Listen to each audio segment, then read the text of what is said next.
And welcome back. Let's run it back today with some regular old rifts. You must remember that we can still switch out our shoulder pads for literally anything we want, so looking for something with a nice beneficial bonus is gonna be great. Just like additional damage is even gonna be nice, or even better, some additional toughness is what we really can use.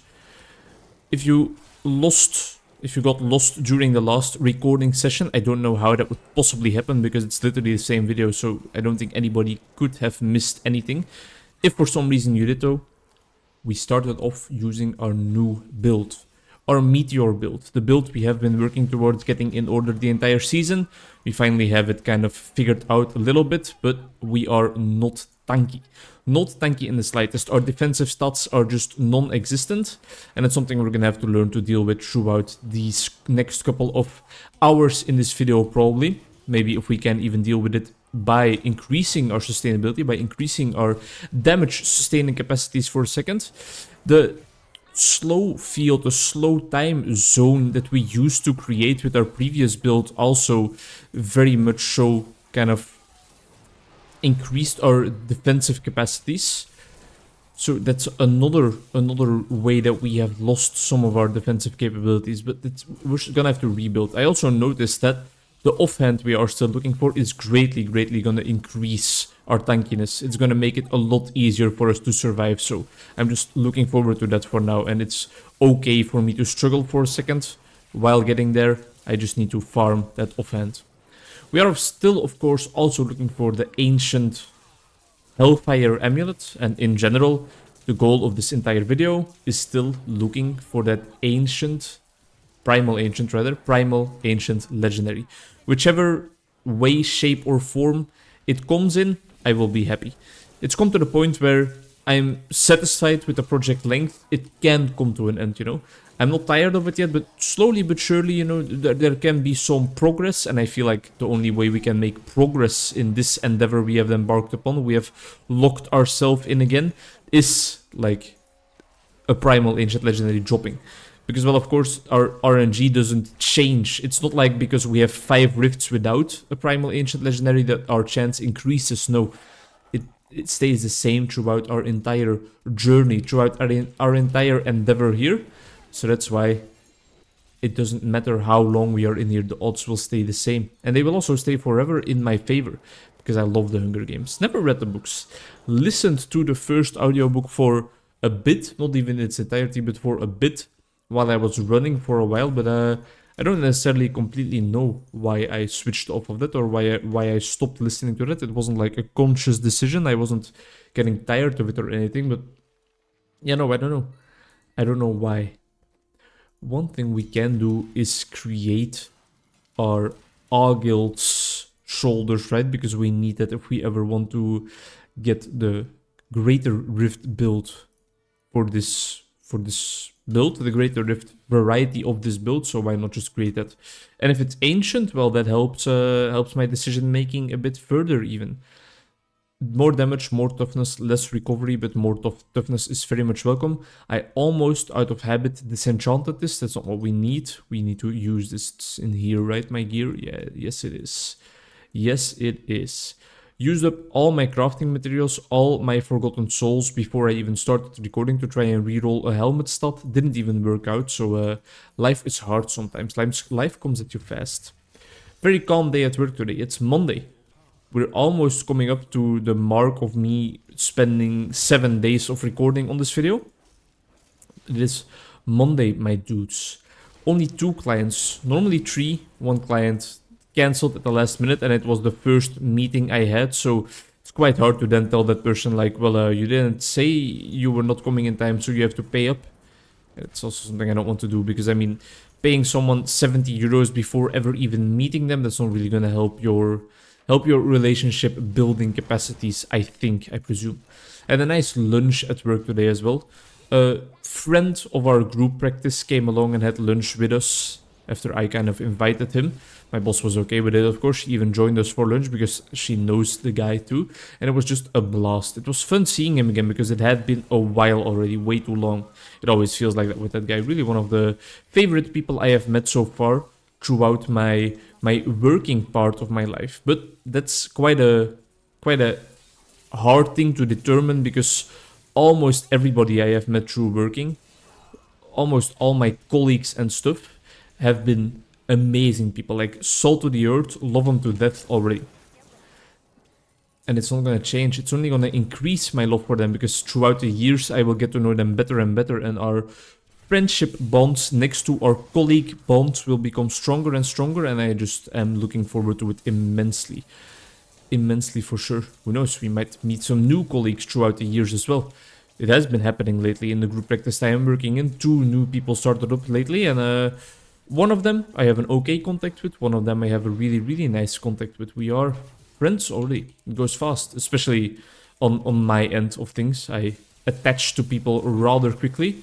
I personally don't think it's from like an attachment disorder or a disrupted attachment point of view. I'm not like anxiously attached. I have quite a safe attachment, I think. But some people might argue otherwise. And those people are ignorant, jealous, and additionally, in my humble opinion, they are pussies that just don't have any friends themselves. But I digress. There's a bit of humor in there. There's a lot of humor in there, but there's a little bit of truth. I think those people are just like, well, how can you make friends so easily? How does that happen? And maybe I'm just naive. Maybe the people I call friends will rarely ever call me friends.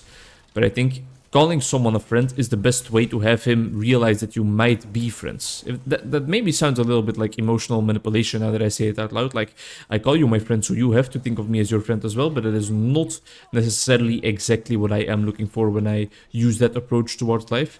I just love my homies, and I want to express that love. That's one of my goals for 2024. Not to hide the love for the homies anymore, even if they think it's awkward, even if everybody thinks it's weird that I connect to people so quickly. I'm not gonna put that part of me away, because it is one of the most important parts of my identity. Even if it is weird for people, hell no, let it be weird. Everybody has weird sides, right? I'm not gonna hide mine. I think mine is positive. Whenever someone tells me like, oh wow, your messages are so cute and understanding and friendly, I'm not used to receiving such messages. You're clear on it that we are just friends, right? Or just colleagues, right? I'm like, yeah, I'm absolutely clear. And at the same time, my heart breaks, because that means that somewhere along the way, we as humans have decided that messages can be too sweet. Messages can be too sweet, and that can be confusing. Like, why? How can a message ever be too sweet? It's just showing your love to the homies, man. The homies deserve all the love. Where is the love? As a famous wise singer once asked. I'm not gonna put a name on it because I have no idea who sang that song. Oh, that's it, right? Yes, that is. Each time you hit an enemy with an explosive blast, your damage is increased by 8% and your damage reduction is increased as well. This effect can stack up to 4 times. So that is what we were looking for. That is what we have been farming for, and now our build can start popping off even harder. What does this look like? So now we use our explosive blast first, probably. Did that stack up? Oh, it's right there at the bottom. 2. And can stack up to 3 times, right? But this should increase my defensive capacities and my offensive capacities, but I need to make sure that I don't die then. I think I shouldn't place too much emphasis on just waiting for it to stack up, but just see it as a nice bonus that can possibly happen if I do teleport in the middle of enemies. It seems like it's also not staying up forever. Yeah, look at that. Now we have 1 stack. I need to... Now I am gonna have a field day. This is the first time I have a channeling pylon, I think, with this new build, and this is really gonna be fun, because I can just teleport around, explode everywhere, make meteors rain down across the entirety of my screen, and my computer is not even struggling for 1 second. What's the rest of the day gonna look like? Good question, fun question, great thing to talk about, of course. You guys are not tired of hearing about my days, right? Please? I still need to read my 10 pages for today. I still need to write some reports for work, which I might do. I'm gonna play some Heroes of the Storm if anybody is online, because I really have been looking forward to getting some Heroes of the Storm games in there. I haven't recorded it lately either. I am gonna go out for a nice dinner date together with my girlfriend, and that is probably gonna be one of the highlights of my day for sure. Although I must say I am really enjoying reading as well. The little reading log that Park Notes advises in one of his videos, it's probably not his original idea, but that he advises, that's where I got to know it, was a life changer. It's just a small little booklet that I keep on my desk, and I write how many pages I have read throughout the day, and I have the goal written in front, which is 10 pages every day. 10 is not a lot. You come to realize that rather quickly as soon as you start working on literally like daily reading. 10 is so doable that it's almost a crime.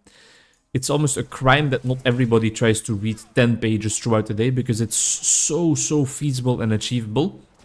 And it has really changed up my reading habits for the better in the largest sense possible. Since starting that, which was at like the start of November, there's one day that I have missed. Just one day since the start of November that I have not read my daily 10 pages. It's amazing how much such a simple change can do. Such a simple extra source of motivation can really change up your life, and that's beautiful. It gave me a lot of, it might be a bit of a stretch, but it gave me a lot of insight into how one simple exercise or one simple piece of advice I try to give my clients can already have a major impact. And writing stuff down is one of the things I advise people to do the most, whether it's journaling, whether it's writing about their feelings, whether it's writing poetry, whether it's just whatever, whether it's keeping track of the times they met their friends, whether it's keeping a reading log themselves. I often advise my clients to register what is happening in their life, because it can be such a life changer. You come to live way more consciously. Yeah, I think that's the right word. Everything seems to happen more for a reason as well, and it's such a welcome change. We are still looking for the Stone of Jordan ring, so I guess I will roll for some rings now in Kadala. 2 more attempts. Let's go. Just be ancient. Oh! Yeah, homie has a happy fucking day. Where is the altar of rights section in this guide I am following? There we are. I'm mixing 2 guides together, so it might be complete bullshit what I'm looking at right now, but I have all of that. I have all of that already. So I think I'm somewhere along here. Yeah, it should be this one. Plus 5% damage. Might be boring. I don't give a shit. Get out of here. Oh, yes. What, how do we do this already? How do we do this again? So that's collecting all of the set dungeons, so just wearing a set and going over to the point in Leoric's Manor and grabbing that, right? Let me quickly look that up. So we need 5 set pieces of 4 different sets. We have the fierce set right here. Aren't we missing one piece? It's probably in here somewhere. Is it these pants? It's that pants, right? So this is all from the fierce set, right? If we equip all of this, yeah. Virs. For Virs we have 4 pieces. For Firebirds we have 2 pieces. For Typhons we have only 3 pieces.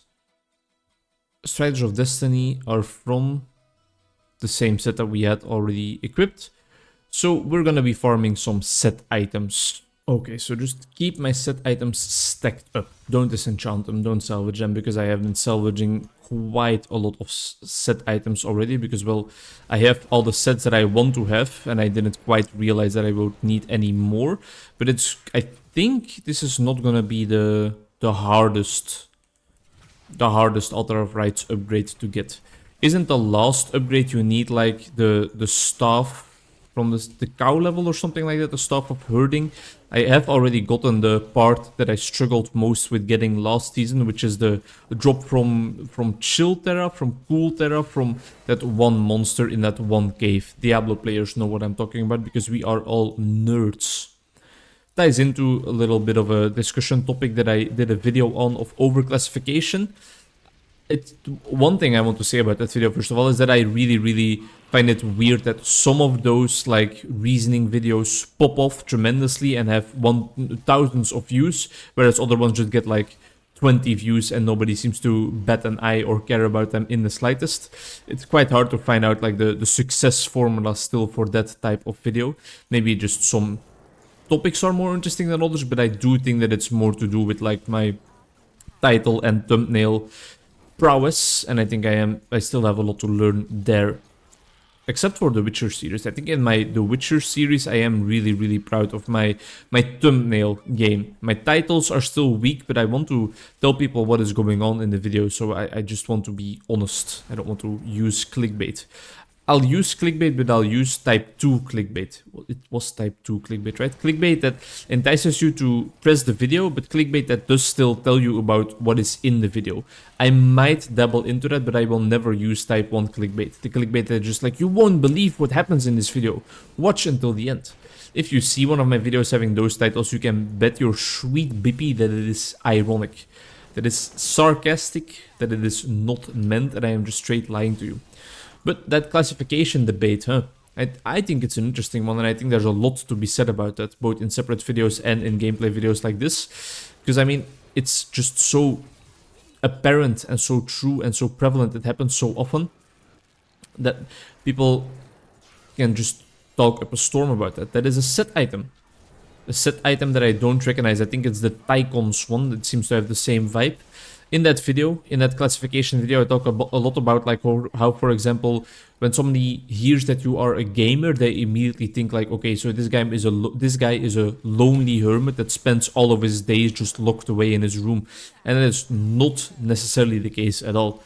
And I think we should be more patient with each other, get to know the person to their fullest extent instead of only getting to know certain labels of the person and then thinking you know them.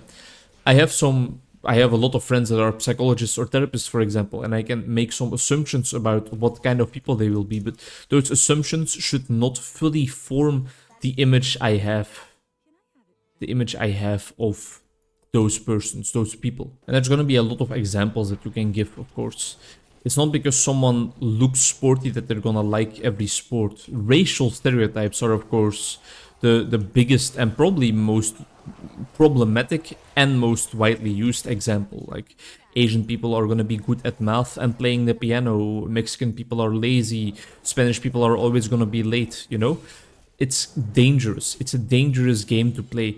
Some of them might be true for some people. Some of them, there's probably some white stereotypes that definitely apply to me. I know for a fact in my family that the white stereotype of not being able to deal with spicy food is more than true, like on my mother's side of the family at least, not on my father's side, but we're dying quite often, aren't we? Can we upgrade our defensiveness right now? I guess I could respec some of my intelligence points into vitality points, because, or armor or whatever it is, because our damage is not lacking in the slightest, but I think I'm a little bit too lazy to press all of those buttons in the Paragon level menu, so you're just gonna have to deal with the dead screen a bit more often. I try to, in my job, of course, it's very important that I try to not fall into categorization too much, especially because of the increase of trans people, the increase of people thinking about their gender in more fluid ways. If I have a female client in front of me, a person that identifies as female, I shouldn't immediately think that I know all there is to know about that person. Same goes with a male client. Like, the people might have a way more gray definition of their gender identity. It's not as black and white anymore, and I love that. I love it for all those people that are exploring. I love it for people that are struggling, that can finally find new meanings and new fragments of their identity to identify with, to feel better. Good on them. Definitely do it. But people still need to learn a little bit to don't be too filled up with prejudice, you know? That's still really important, and often not that well documented, not that well received, there's not that much attention paid to that.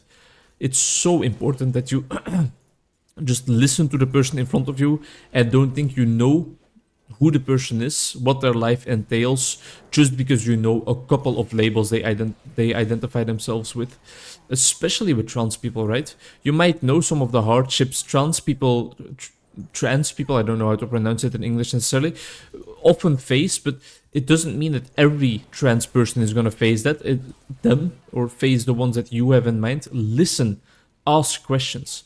asking questions is such an important art to get better in. I'm biased because I need it desperately for my job. I couldn't do my job without asking questions, but I think for everyone in the world, a little reflection on how you ask questions, what you actually want to know, and how you want to get to that information by asking questions, it's gonna do a lot for you. In job interviews, for example, I think sometimes the questions you ask are more important than the questions you answer.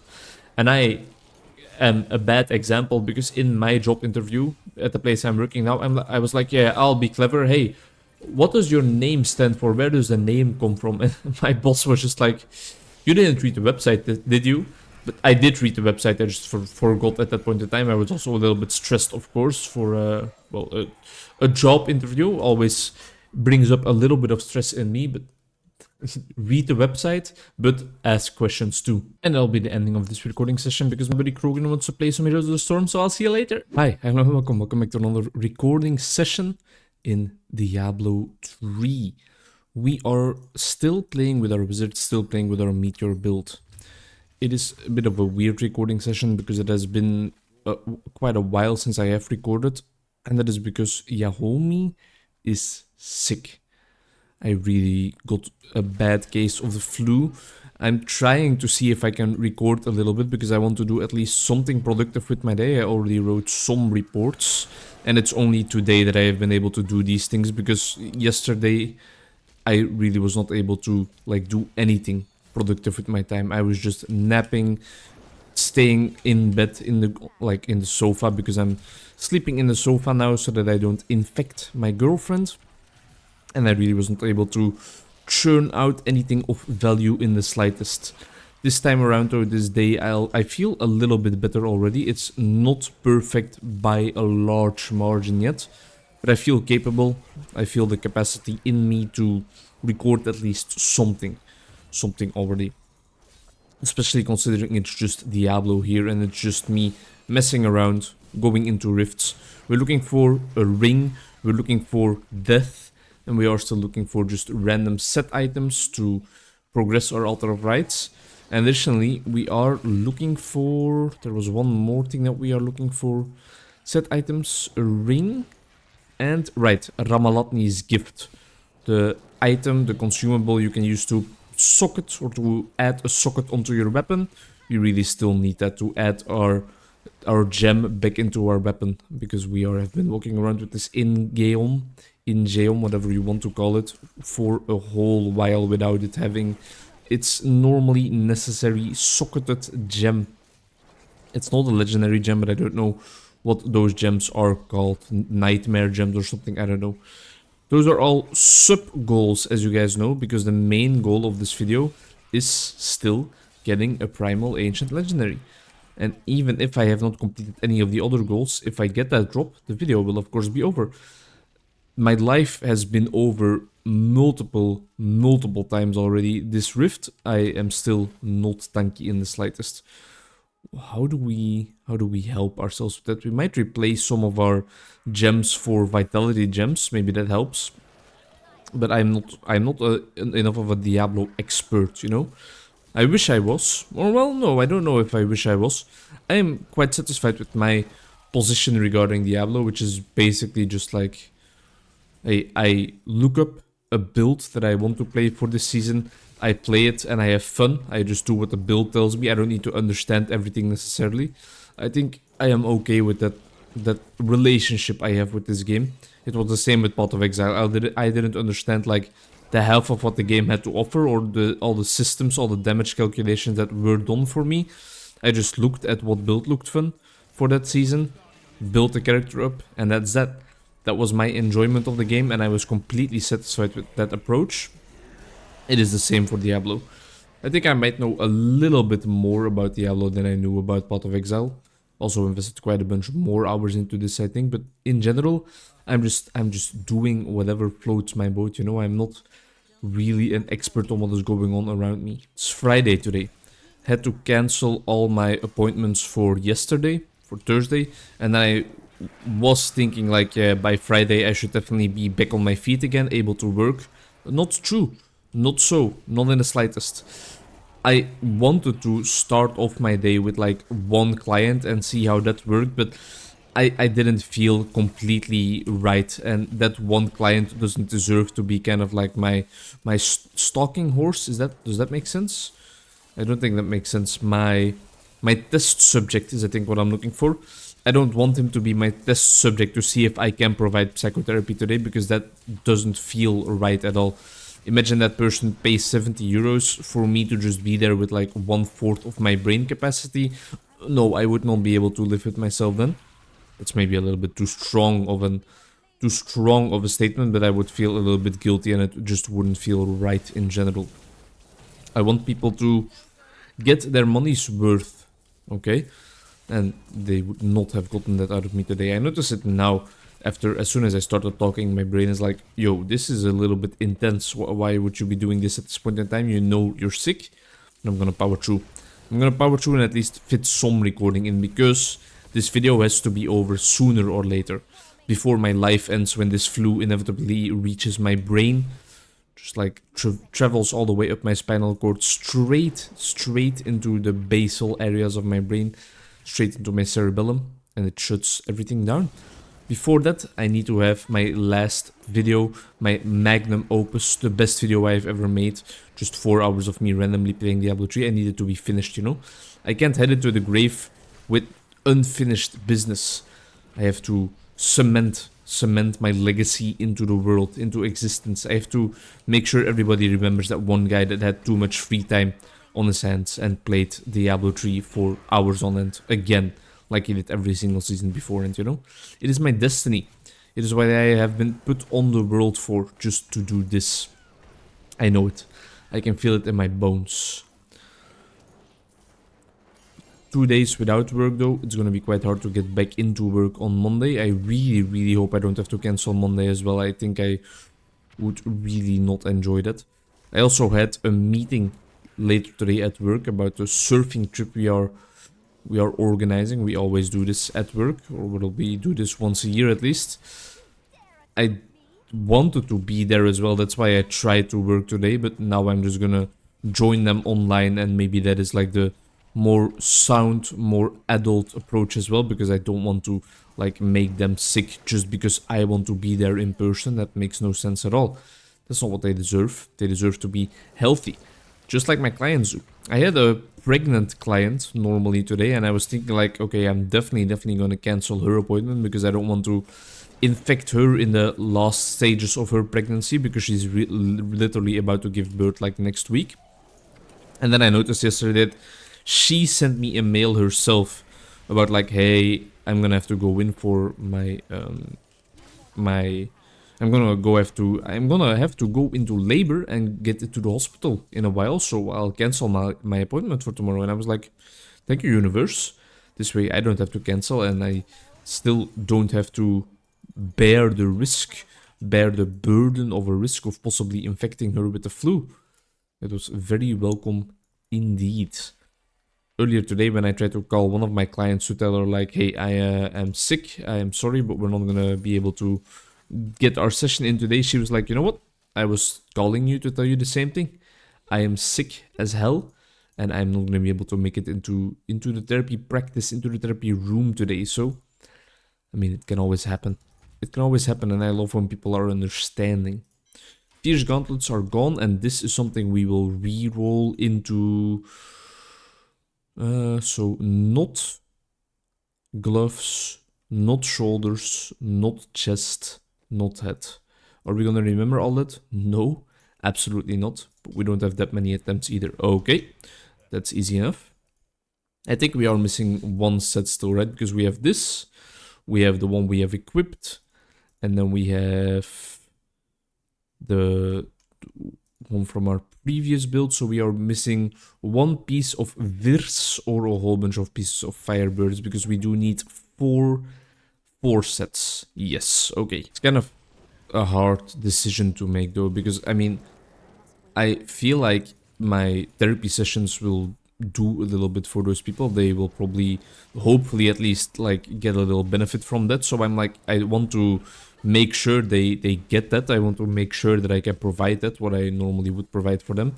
Then again, my physical health and definitely their physical health also has to prevail, right? If I know that I am sick and I can potentially infect them, yeah, okay, sure. They might like talking to me for an hour, but they won't like spending their entire weekend in bed. So I shouldn't be so ego-centered to think that, well, but I still need to provide to the therapy because I am such a good worker and therapist. Like, no, hell no, man. You are not healthy at this point in time. Just stay at home. Being sick is being sick, and that's that. It's something I tell a lot of my colleagues often because we... Ah.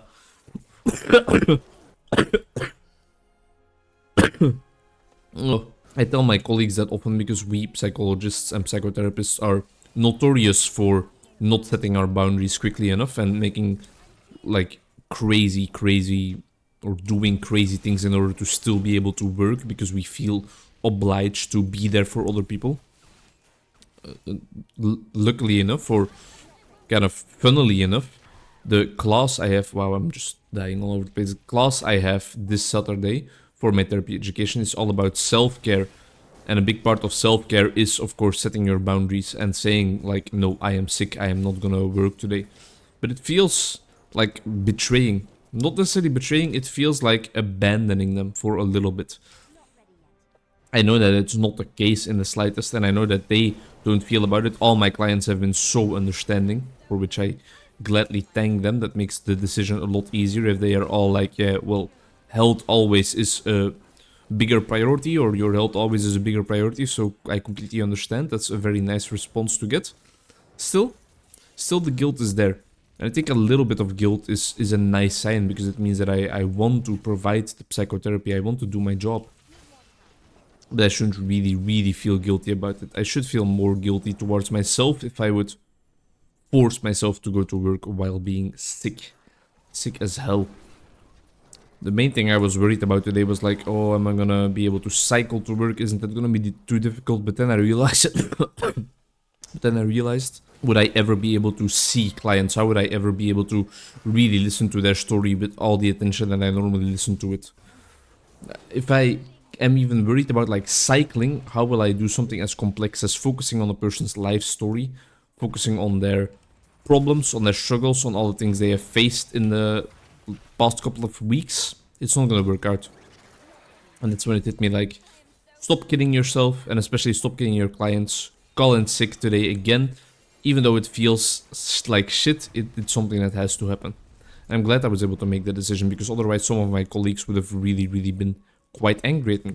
Especially the colleagues that I normally tell like, hey, stay at home if you're sick, don't act crazy. Something about a pot and a kettle. I heard you, little goblin. I don't know where you are yet at this point, but I heard you, don't worry. Oh, there he is. But he won't be here for too long. Just die. It's gonna be easier for the both of us if you just die, thank you. The Rift Guardian is here, and the Rift Guardian is gonna be gone in 1 second as well. There we go. No primals to be seen yet. I kinda shit my pants there for a second, but I feel like that has been the umpteenth case of us seeing one of those soul shards and thinking that we have a primal. Let's get into some more greater rifts. We have been doing normal rifts for long enough now in order for us to stack up some gold and stuff, and stack up some greater rift keys. We will definitely have a ton of them by now. Anyone have an estimation? I have done everything on camera, so you have seen, I think, the point, if I'm not mistaken, where I was out of greater rift keystones. You have like every rift that I have done on camera. So any estimations? Anybody want to wager a guess? My guess is gonna be 31 greater rift keystones. 48, damn. If you got the correct guess, I owe you 1 hug and 1 kiss. That's for the person that got it right. Only for that person. All other people, look away from your screen. Which is something I should have said before throwing the kiss out there, because now you all got to enjoy these luscious lips without any hesitation, without any limitation. And that's something worrisome, you know? When you can just enjoy another person's lips without hesitation and limitation, that is something we call rape, and that is not appreciated. I'm going off topic. I'm going out of bounds. I'm losing my mind. You know what I might do today? I might buy Balatro. Is it Balatro? It's the poker roguelike that has taken the internet by storm. I know Northern played it like a while back because it is a game right up his alley, and I know that he's playing it again right now. I know that people like Hafu are playing it. I know that other YouTubers are partaking in it as well. For example, Michael A.L. Fox, Malf, Northern good friend. And it looks fun. It looks fun. But then again, I don't know if it really looks fun. Survive combat with low health 250 times. Interesting. It looks fun. But I don't know if it just looks fun because the game is fun or because Northern is making it look fun. Because some people don't know this, but if you actually buy the game and play it yourself, you're gonna have to provide a funny commentary because otherwise the game will not be that funny at all. And I ain't no Ryan Letourneau, you know what I'm saying? But I want to give it a shot. It's quite rare that I really feel the urge to buy a new game. I must say, I'll look at the price tag first though, and I'll look at whether I can just buy it because I know that it's still in a demo version, so maybe it's still just a demo for content creators. I don't know, I'm not really in the loop. I'm not really up to speed with how current game release things normally work, game release projects. One thing I am very much in touch with though is dying in Diablo 3. As you noticed during this episode, man oh man have we laid our life to the wayside a couple of times already. It's all fine though. I don't know why I rarely get interested in buying new games lately. I feel like it's from like a mindful gaming standpoint, which is something we are a big advocate for here on the Onkruid channel, because I want to be satisfied with what I have already. Not always go looking for that new itch, that new thrill. No, just be happy with what we have. Be happy with the games that are in our Steam library, because there's a bunch there that we have even like not played yet. And just accept that you're not going to be able to play every single game that comes out all the time. Ooh, yeah, that's nice right there. And it seems like we also got some shoulder pieces that we can use. Woo! First things first, I'm the realist. Drop this and let the whole world feel it. Let them feel it. Where is... This is the one I was using. I don't know if I should invest in using or in creating a different one that has better effect, but for now... Oh, that's... Oh, baby. Oh, baby, that made a difference.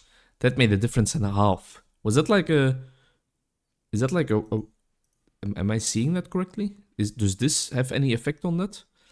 Because I feel like that is a major difference. Holy shit. Okay, we're about to steamroll. Also, additionally, Vir, we can now get this Vir piece rerolled into something else, and then I think we will be golden. Watch this thing have no set dungeon.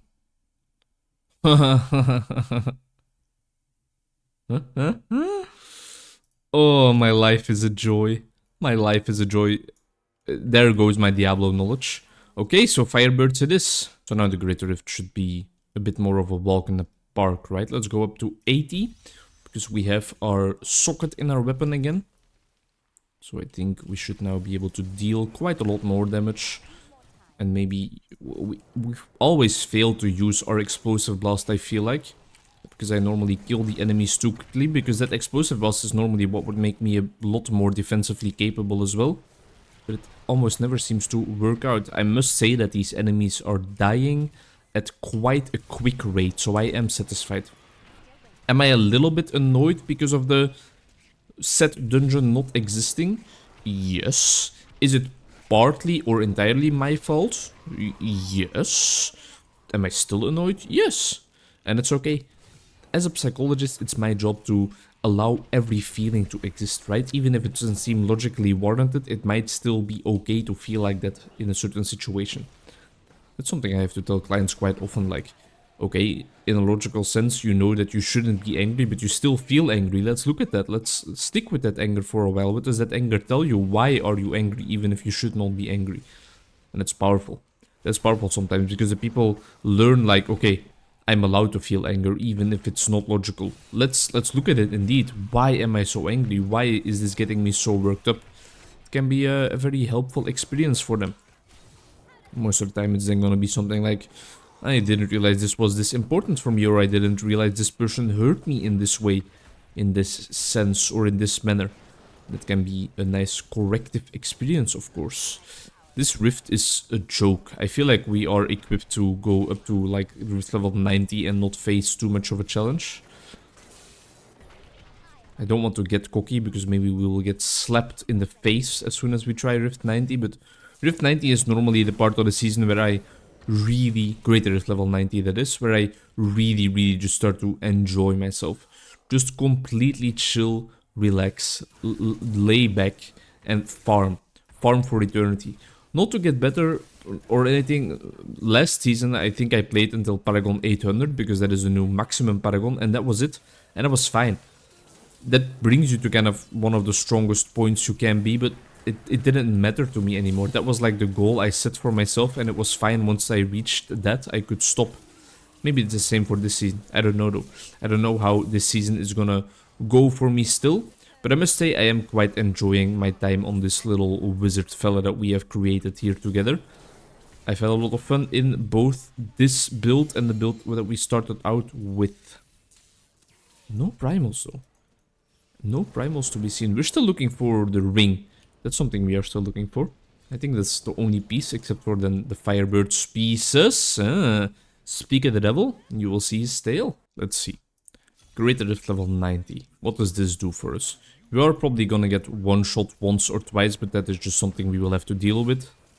Our damage is up to the task though. Our damage is definitely well suited for this level of Greater Rifts. Yeah, I think we're clear. I think we're in the money. Don't get me wrong, we're definitely gonna get one shot in like a second or two, but I'm gonna enjoy it while it lasts. Especially when there's gonna be some damage reflecting monsters in here, then we're really gonna start being in trouble. But for now, it's fun. It's fun. Use my explosive blast to protect myself a little further. My defensive has not been popped yet, which is a good sign, a great sign even. And these greater rifts are of course nice because we are finally getting some, hello? That's a random floating shield there. Because we are of course gathering a bit more experience points now. That's something you only get in Greater Rifts toward the later game, which is a little bit sad. There's not that much diversity in late game Diablo 3. But I think that's also part of the charm, you know? That means that the regular old gameplay loop is rewarding enough for you to do the same shit over and over again. Maybe that just means that I'm autistic? Who knows? Nobody will ever know. Unless if I let myself get tested, which I probably will not do. Not because I'm afraid of what might come out of it. I don't think I am on the spectrum. I think I show... Well, everybody is on the spectrum, of course, because it's a spectrum. But I think I show some traits from the autism spectrum from time to time. Especially in terms of video games. Like, again, I have a woodcutting skill cape for crying out loud. But I don't think I am fully like, diagnosable with autism spectrum disorder. Not that it would really matter to me. I mean, if it would make things clearer in my life, make it clearer why I struggle sometimes with things other people don't struggle with at all. Like, for example, planning my traveling, which is something I normally always let like my parents or my girlfriend do. Now I'm doing it for myself when I'm going to Portugal in a week. It gives me a little stress. Maybe the whole autism thing would explain a little bit why I have so much difficulty with that. I'm not self-diagnosing here, don't get me wrong, it's just pure speculation. And again, I don't think I would ever reach the criteria in order for me to really be considered an autistic person. But it is an interesting hypothesis. An interesting hypothesis to take into account as to why I am such an insane weirdo. Why I make videos about the Zweihander and stuff like that. If you get that callback, whoo, 8 respect points. You've been here for a while on Onkruid channel and you still enjoy Diablo 3 videos up until this point. Who hurt you? What's wrong with you, buddy? Get some help. I think I'm gonna finish off this recording session already after this Great Rift, even though it has only been going on for half an hour, but I need to take some breaks, let my voice rest a bit. I realize that it's not doing amazing at this point in time. It would have been so great if I could have gotten just a Primal Ancient Legendary right there at that point. That would have really helped me out. But yeah, tier 90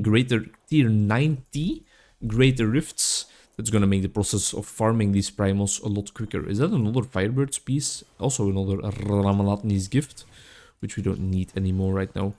Give me the ring.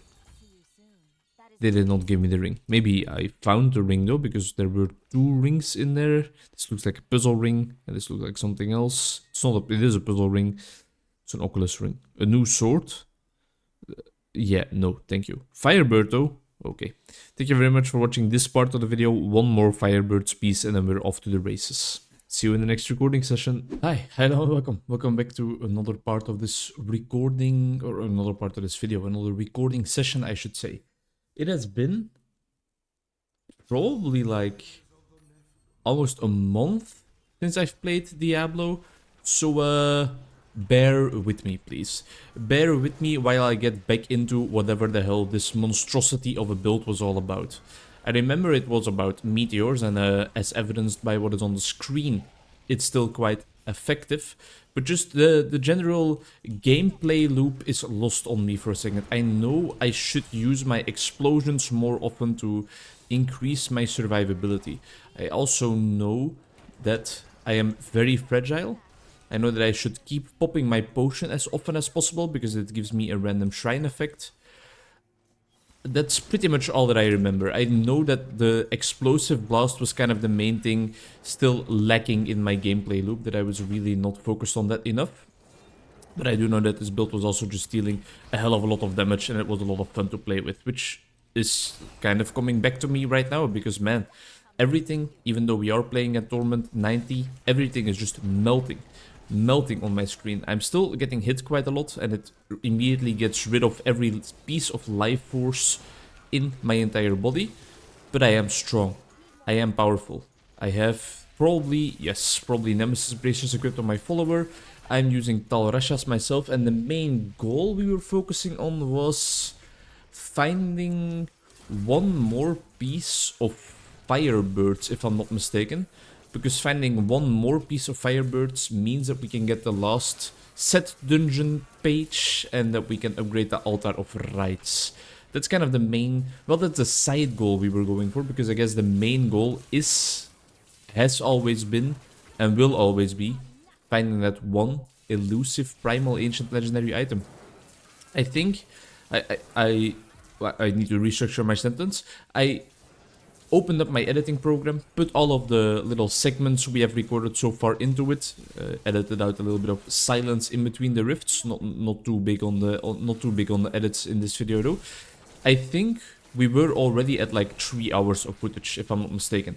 So, I mean, it's been a bit more of a successful video, or you could call it an unsuccessful video. I remember last season, I think this video was like 11 minutes long.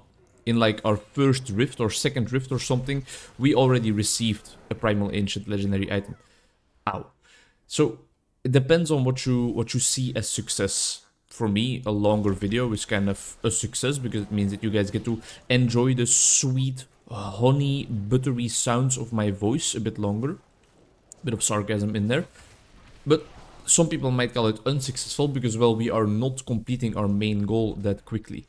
If our main goal would be dying, man oh man, would we be in the money right about now, because we really have been spending more time on the ground than actually alive in this rift so far. Shield Pylon is going to help with that a little bit, or well, a large bit, I guess. It's very handy because we are definitely going to spawn the Rift Guardian while this guy is still active, while this Pylon is still active, this Pylon effect. So, no worries about dying anymore throughout this rift. In the next rift, the worries will start up again, of course, because we will probably get our ass handed to us again. But who knows? Who knows whether there is a next rift, you know?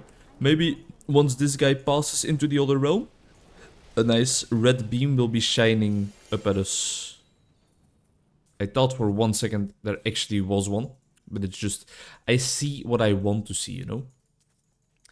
And what I want to see is that Primal Ancient Legendary. What I did not see is that Primal Ancient Legendary. Keep on upgrading our Bane of the Crypt a bit further until this 100% is no longer 100%. There we go. Just incrementally, piece by piece, getting a little bit stronger. I do notice we have Firebird's shoulders. I think we're gonna have to re-roll them to really complete the set.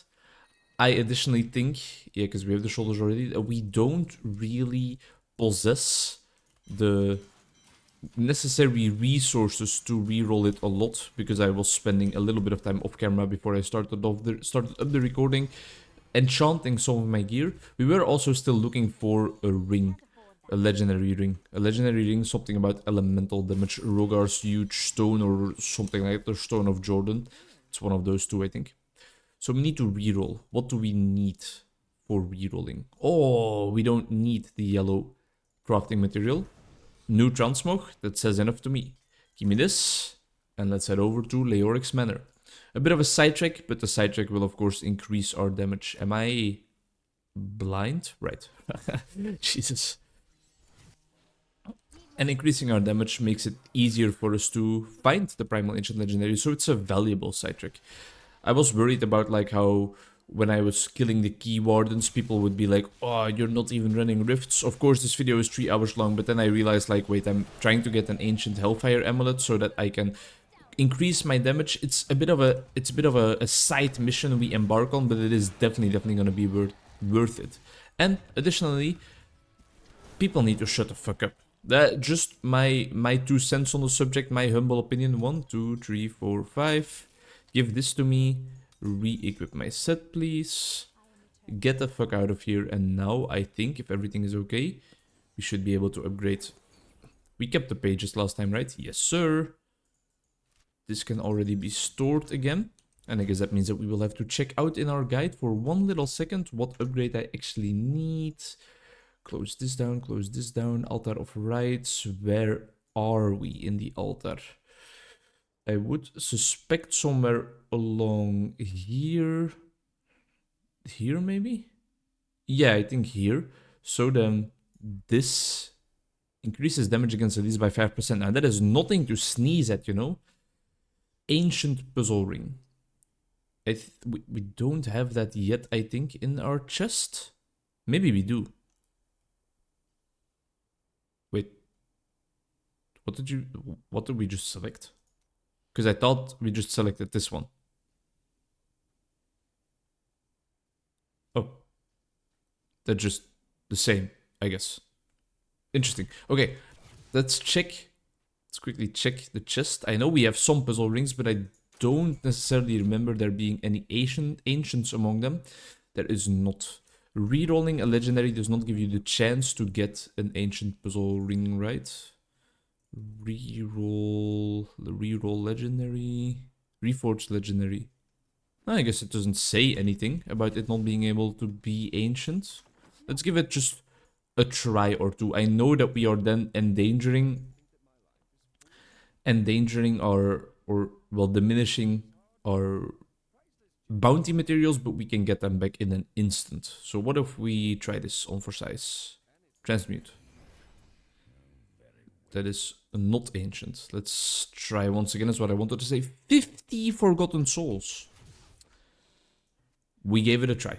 So I guess now our next assignment is farming puzzle rings, but that's something that can just happen while randomly playing the game. So let's head back into a rift. I want to die a little bit less. I'm gonna tone it down a little bit to 85 so that the enemies die even quicker and we can be sure to survive a little bit more often probably.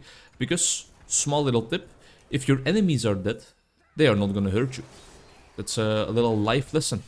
If the ops are no longer existent, you don't need to be worried in the ends anymore, you know? Because I mean, who's gonna whack you? Who's gonna shank you? I'm like a white boy living in a suburban neighborhood, so I don't know why I am putting up these pretenses, putting up a mask of knowing what the ends feel like, what the trap is, what the struggle is. Much respect for anybody making it out of the hood though.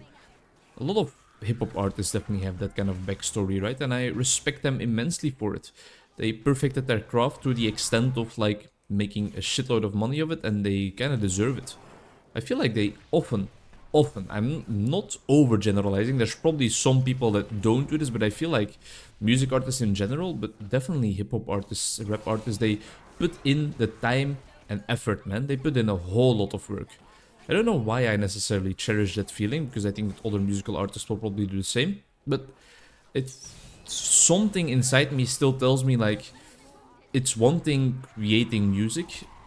For example, electronic music producers, you need creativity, you need the right equipment, you need the right gear and stuff and all that, but really only being able to use your noggin to write your lines and then having to use your voice as your main instrument to deliver those lines, mad respect. Mad respect for that. There's of course some rotten apples in the bunch, you know? There's some... I'm not gonna name any names, but yelling out Gucci Gang 55 times in quick succession and calling that a song... Yeah, there's some remarks to be made about that. Not that I'm gonna make them right now. It's not my position. And I also don't want to pretend like I would be able to do it better. I think it's just something disastrously difficult to really get into. Writing rap lyrics that actually make sense. A red consumable, which is not a red item. So we continue. So it's not Drogar's huge stone, it's the Stone of Jordan probably. One other artist I am madly impressed by, I am greatly impressed by, I really love everything he does, is Gaux. He creates YouTube videos and he creates these stylized drawings or artworks with markers and stuff. Very colorful, very beautiful to look at, but just his creativity in cinematography, in editing, in music choice, man oh man. Every video that guy uploads is like just an immense joy to watch and so inspiring. I don't know how he does less than half of the shit that he puts into one single video, but it incentivizes me to keep on trying better, you know, to keep on trying my best, to keep on learning. Because I think if I ever would want to create videos of his quality, man oh man, do I have a lot to learn. I also know for a fact that one of his videos probably takes the time and effort that 5 or no, way more, like 15 or 20 of my videos take. So I am choosing quantity over quality for sure, especially because I'm just making gameplay videos most of the time. But oh man, investing your time and effort into a project like that and then really finishing it, that must be such an immensely good feeling, especially if it's well received, which I do believe it always is. I know once there's other YouTubers making videos about your videos, about how your videos are insane, how your videos are some of the best out there, that's like a sign that you've kind of made it, I think. That's a sign that you have left your mark on the community. That was a very fast drift, goddamn. It's crazy, but it's also kind of understandable to think that a person could have so much creativity to create his artworks, so just like his drawings, his paintings, his whatever art styles he uses, mostly like the colorful markers for sure. That is already impressive. That is already something that makes him stand out because it's really a unique art style and all of his characters are very lovable. There's always something admirable about everything he creates. And then additionally, on top of all that, being able to turn it into an enjoyable video, you have to be a special kind of individual to do something like that. Just raw talent. No, I shouldn't say that. It's not just raw talent. It's probably like a whole lot of practice. I wonder if you would go look at Gaux's oldest video, whether the quality would be way worse, or whether you could already see like the little sparkle, the little flicker, you know? There's something already there. Maybe it was still rough, it needed a bit of sandpaper treatment, it needed a little bit of rounding of the edges and stuff, but maybe the potential was already clearly visible, or maybe he just had like a different channel where he practiced beforehand, and if we look at the oldest video on his channel right now, it will already be a masterpiece. That's also possible. Quite interesting.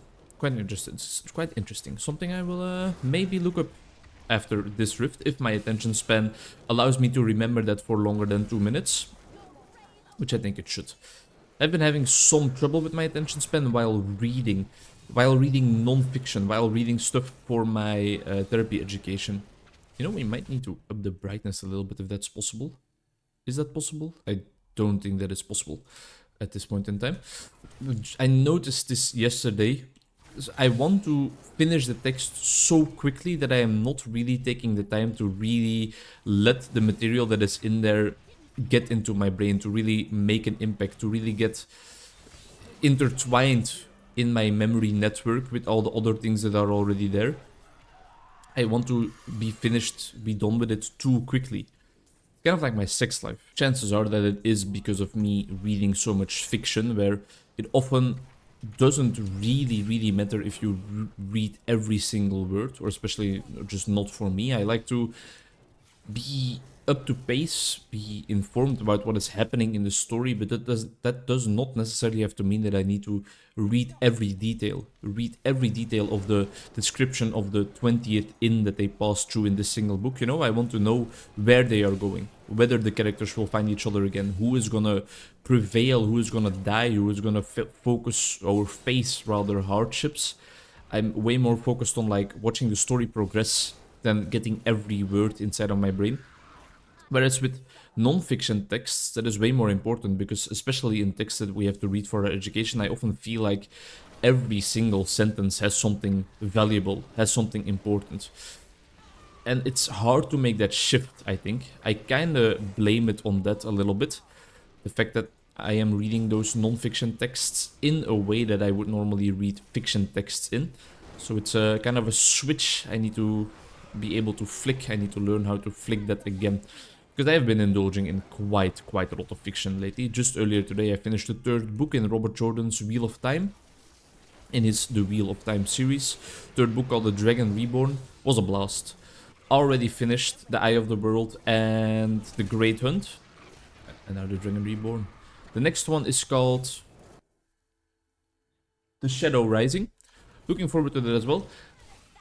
Before starting the 3rd one right now, The Dragon Reborn, I told myself, I probably even told myself in this video already, so I'm sorry if it's repetition. But for me it's been a month, so I don't know what I talked about. Even after 1 hour, I don't know what I talk about and what I did not talk about. It just flows out of my mouth like diarrhea. Verbal diarrhea, that is. I always tell myself, no, before I start the next book in the Wheel of Time series, I need to get back into non-fiction. I still have so many books that I need to read about therapy. I have so many Yalom books still lying here that I want to read. And then the itch starts, you know? Then the itch is there. Then it's like, but I wonder how my homie Rand Altor is doing. I wonder what will happen. I wonder what will happen now that he, spoiler alert, major spoiler alert, now that he, spoiler alert for the Wheel of Time, now that he has grabbed his sword and thought he defeated Baal-Zamon, but maybe it's not Baal-Zamon, maybe it was just Ishmael, one of the Forsaken, huh? What will they do now? The Dark One is still roaming free. Not necessarily roaming free, he is bound in Shayol Ghul by the Creator, normally. But they keep on finding those discs, you know? They keep on finding those discs that are normally used as like keystones, as kind of locks. So what is going on in Shayol Ghul? Will they ever have to go there? Will the prison that has been steadfast for so many years still hold Shaitan, or will they need to get in there and check out whether they need to do something about it in the near future? It's interesting. It's interesting to say the least. Oh, I saw Key on the ground and I was like, what do you mean Key? But this thing, the Echoing Nightmare, still exists as well. It's true. Is this it then? Yes, it is. Okay. Interesting. There we go. That wasn't too difficult. Oculus Ring, you can go. You have served as well. It's gonna decrease our damage, toughness, and recovery. That was a nice ring. Max intelligence roll, max resistance roll, or almost max resistance roll. That was a very nice ring. It has served us well. I'll keep it. As an, or maybe I'll give it to my follower. Maybe I should talk if I say let's check it out, you know? Maybe once the rift starts up, once you're out of town, you need to start talking again. I think it is dealing something, but I have not seen the pool of blood on the ground yet that it has promised to spawn. I wonder if it's gonna be a clear indication of where I need to stand. Is it this one? Yes. So right now the pool should spawn somewhere. Oh, okay, that's a really large pool of blood. And standing in there increases my damage against elites immensely. We might even have to like time it a little bit if we really want to take the full effect of it, but because now we don't have a pool. We're still killing the elites. It does feel a little bit slower than I'm used to. This is really the point where it becomes too complicated for me to really see whether something is better or not, you know? There's too much variables to take into account. I don't know. I'm just a simple guy that wants to throw some meteors at some enemies. I don't want to get into that min-maxing all too much. Maybe I can just look at my guide which gem, which nightmare gem I actually should be using and which one I should not be using at all. There will probably be some indicators there. But I feel like just a flat 25% damage reduction is maybe a little bit too large to be okay. Especially because, I mean, it increases my damage against elites greatly, but I need to kill some trash, because that is the most satisfying part of this build. It deletes entire screens. If I get rid of that part of the build, I think I will have just less fun in general. So, a lot of things to take into account. Personal enjoyment should be right on top of that list, way above like whether it is the most efficient or whether it's the most meta. Don't get me wrong, I enjoy things that are meta in Diablo. I enjoy it when everything on my screen dies, dies a bit quicker. But if that's not the case anymore, then my enjoyment will also not be at its maximum. Not be at its maximum at all. A lot of things to take into account, a lot of things to think about. It's the beauty of games, I guess. It's not always that simple. It's not always just, hey, this number is larger, so this is gonna be better. Our damage against the Rift Guardian is probably also gonna be better. I do guess that guy counts as an elite, maybe, potentially, who knows. Pool of Blood is a bit ominous on the ground as well. There we go. I think we now already, or not already, I think we now really have completed kind of our build. Interesting. Makes a lot of sense. This is actually okay to use this, even though it's actually the best one according to the guide, even though it uses potion damage. But we need to reroll this to a potion damage modifier. That makes so much sense. Because then it will always proc the gem. Holy fire. Oh! The Mad Lad has done it. He's gone ahead and non-did it, so now maybe our damage will be even crazier, man. Sheesh. Let's try 85 again to kind of have a bit of a comparison. So, the gem in our weapon is back to what we were already using.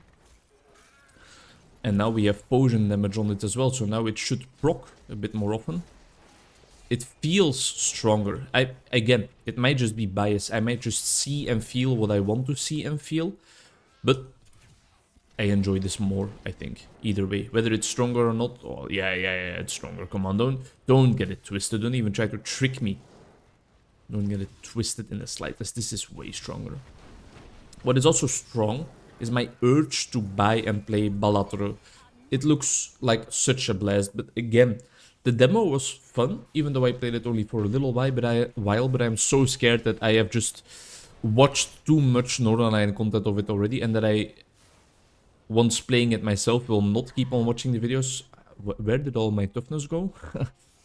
And I want to keep watching those videos, because really they are enjoyable. I was talking to my friend Destroyer, and Krogan was also in the call, but Destroyer watched the videos about it yesterday, how I haven't seen Northernlion get this poked up in a while. He really is so loud and active and really like screaming at his screen and his stream whenever he's playing this game, and that makes it a delightful joy. I think we're just in a rift with monsters that really kill us quickly, because man oh man are we dying quite often, but I guess it's okay. If in the end the Rift Guardian spawns and dies, then what happens on the way there doesn't matter, right? Trust the process. Trust the process and you will get the result. It makes for great content, I think, Balatro as well. Just a nice little run in there. I was thinking about that as well this morning, how roguelikes are actually such a good fit for my channel, because it allows me to just ramble on.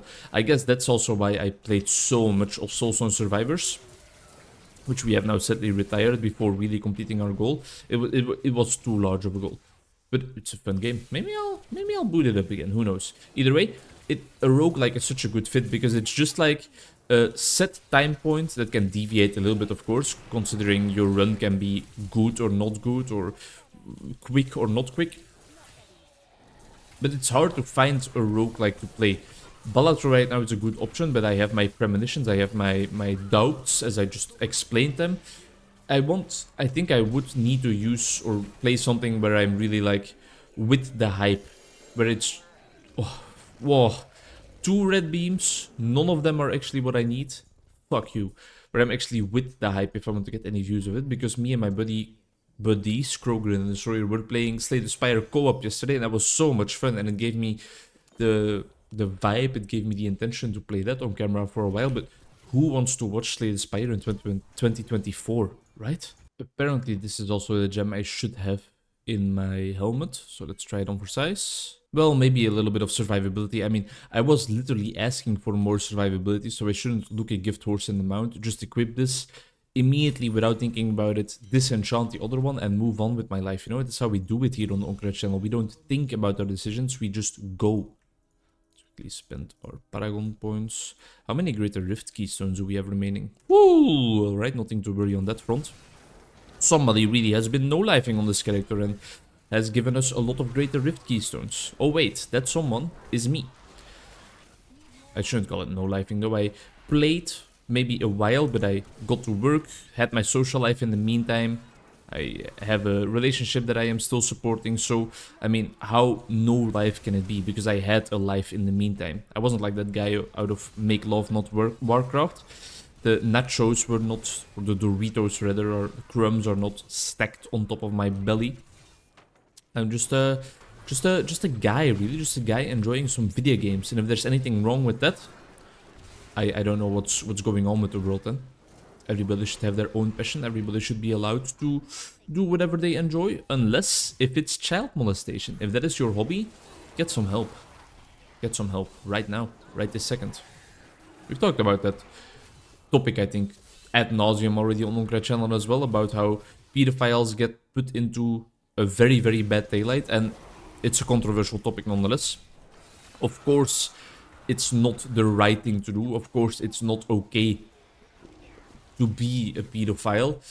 Then again, and I recognize what I'm saying is gonna get me cancelled in 15 years whenever somebody has the time to rewatch this entire thing once I became a famous YouTuber. You have my permission to upload this clip because I stand by what I say, but I need to express myself clearly, which is quite hard when something like this is happening on the screen continuously. I do believe that sometimes they are blamed too hard. We should not accept it. We should not rectify it. We should not say cut them some slack. That's not the right word choice. But I think the guilt is not always necessarily on them. Sometimes your brain just works in twisted ways, you know. I would never be able to understand completely feeling attraction towards children, especially of the sexual kind. It just doesn't fit right with me, but for them, maybe that's just how their brain works.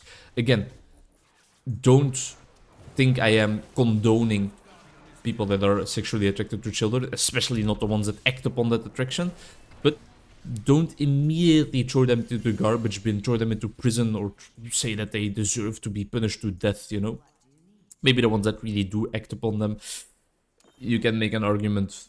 But I digress. We need to talk about flowers, talk about unicorns, talk about TikTok trends. Come on, something a bit more lighthearted, please. One more rift for this recording session. Let's up it to 90 again for a second. And an Oryx Dream to finish off. I swear they have made these bad boys more common. Or maybe I have just like really been pimping out the rifts to an extent, or at a pace I have never done it before. But that seems quite unlogical, because I know that when I'm not recording and I'm really grinding out the Diablo, whoo, that's when the no-lifing starts, you know?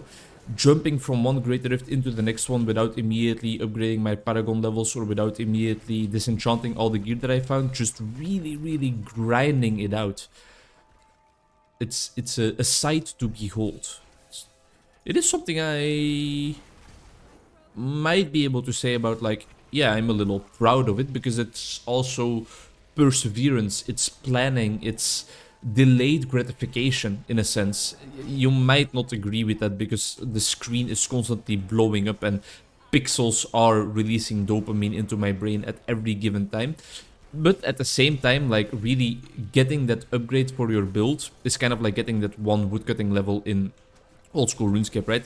It takes a while to achieve your goal and therefore to achieve the satisfaction. But maybe it's not about the goal. Maybe, as I said, it's about the process, and I am just lying to myself, and I am actually addicted to instant dopamine release. Please help me, Dr. K. Please talk to me about dopamine detox and how it's actually not a fluke and everybody should consider it. Oh, Shield Pylon, you are my saving grace. You are my saving grace. That helps out a lot, of course, when we are doing a Great Rift 90 where we normally die a lot and it's an Oryx Dream, so the enemies are quite close together. A Shield Pylon helps us out with a lot of those problems, a lot of those struggles.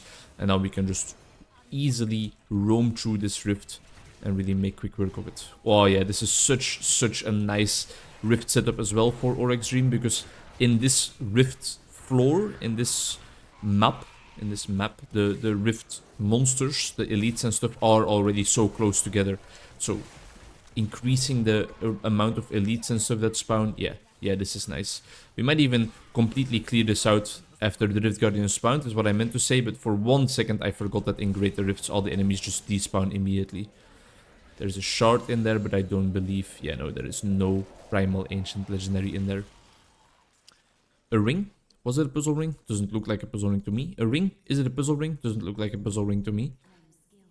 A new high score as well. That's quite logical in an Oryx Dream. They, of course, always go a bit quicker than other rifts go. But I think that is going to be it for this recording session. Whew. Quite a nice one. Quite a steady one. Made some progress on the Altar of Rites. Looking for that ancient puzzle ring right now. And of course, we are still looking for that item with a nice red outline. Thanks for watching up until this point. See you in the next recording session. And here we go again. Another recording session. Let's tune it down a little bit again. We will go for 87, just a random number, and let's head straight into the rifts. I have a small amount of time to record some YouTube. It's been a while. Always since I've recorded, I think maybe like Monday, Tuesday, somewhere. My previous recording session. I keep on recording Diablo 3 because I want to finish this project. I think it's kind of a form of maybe like perfectionism, but once I start a project like a YouTube video, I often just want to finish it before starting something new. And it's a blessing and a curse. We are dying a little bit even more often than I would expect, which is worrying.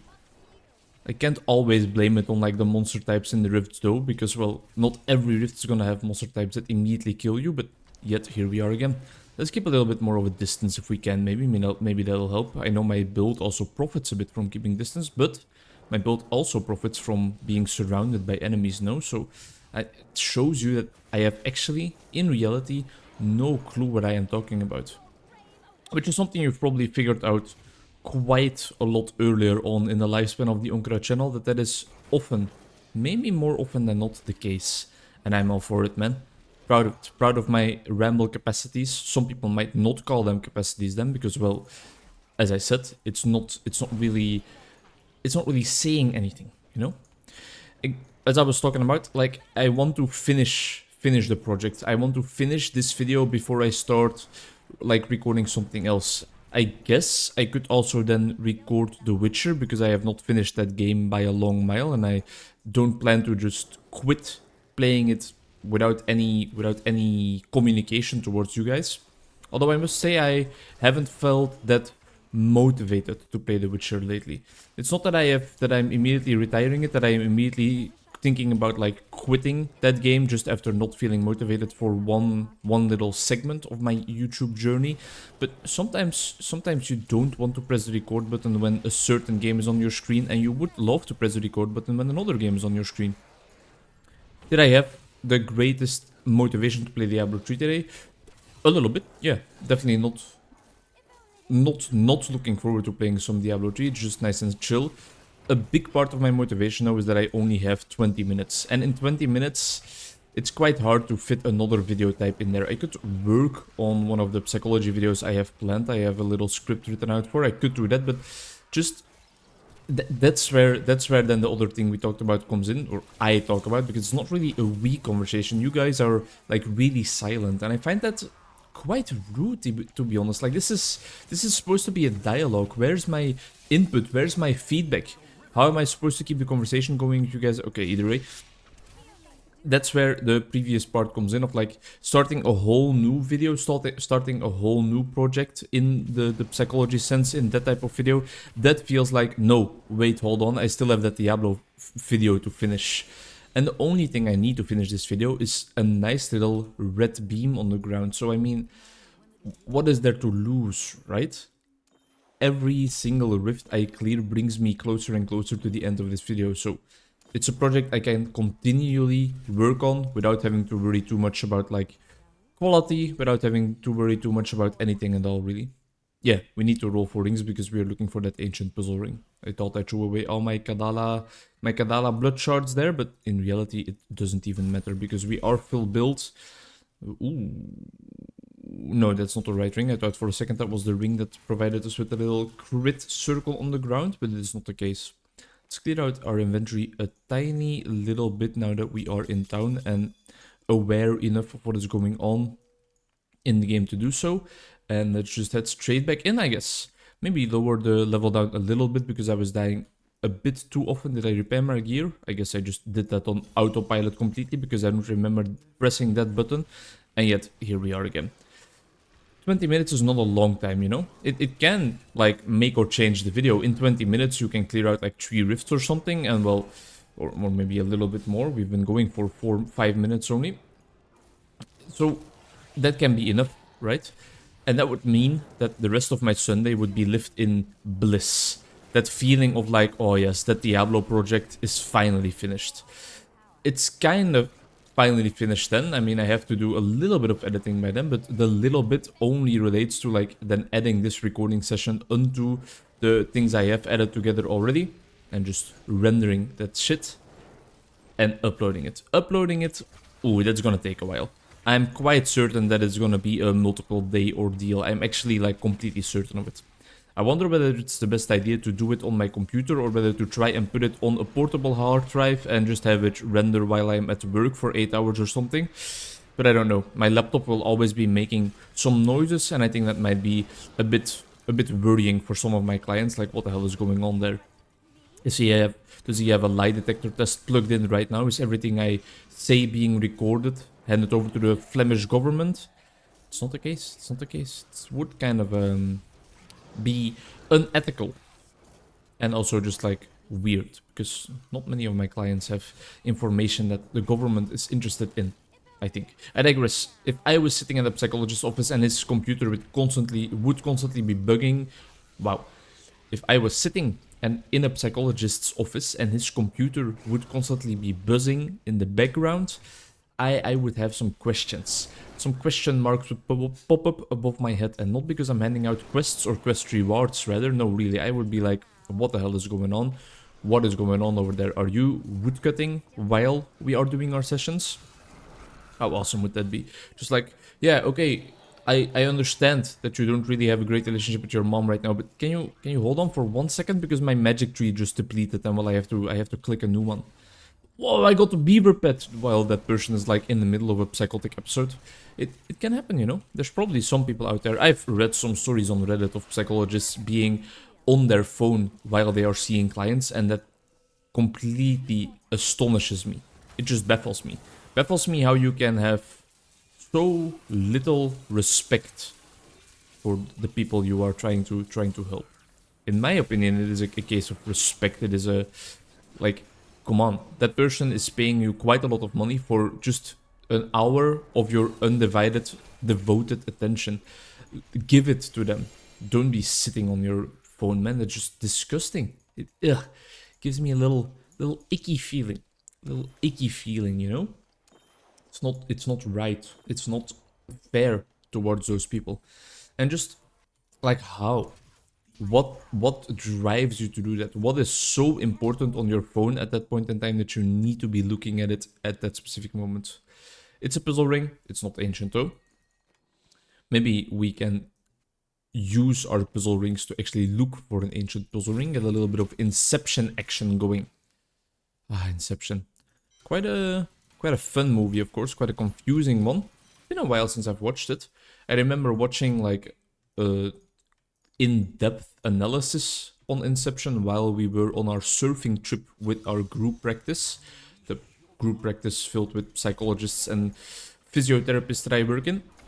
It was just one of the videos I randomly downloaded onto my phone before leaving, and then late at night when I was laying in bed all alone, couldn't sleep, just popped on one of those videos. Another one was a guy playing like a hardcore Skyrim mod for 100 days, just something to numb me a little bit, you know, something that doesn't matter if I fall asleep and call a cab and have a smoke while the video is still playing. I don't need in-depth Jungian psychological analysis. I don't need the like Carl Rogers' life story being told back to me. I don't need to hear what Irvin Yalom actually meant when he was writing that he hates fat bitches. At that point in time, I need something lighthearted, something mindless, something that I can just drift off into the sunset to. The sun... Well, yeah, drift off into the sunset is kind of a description of going to sleep as well. No? Am I cooking? Or is the stove turned completely off? You're drifting off, and the sunset is probably when you will regain consciousness. Unless if you're one of those hardworking, blue-collared workers that has to wake up before the sun even rises. Drift off into the sunrise. That's what I'm looking for. That makes my whole argument valid. I was confusing sunset and sunrise for 1 second. A chest in a greater rift? I don't understand. I don't think I've ever seen that in all of my years of playing Diablo 3. A chest in a greater rift. That's not supposed to be there, is it? Because I mean, you can get items in a greater rift except for when the Rift Guardian dies, so why would there be a chest? If somebody knows, let me know in the comments.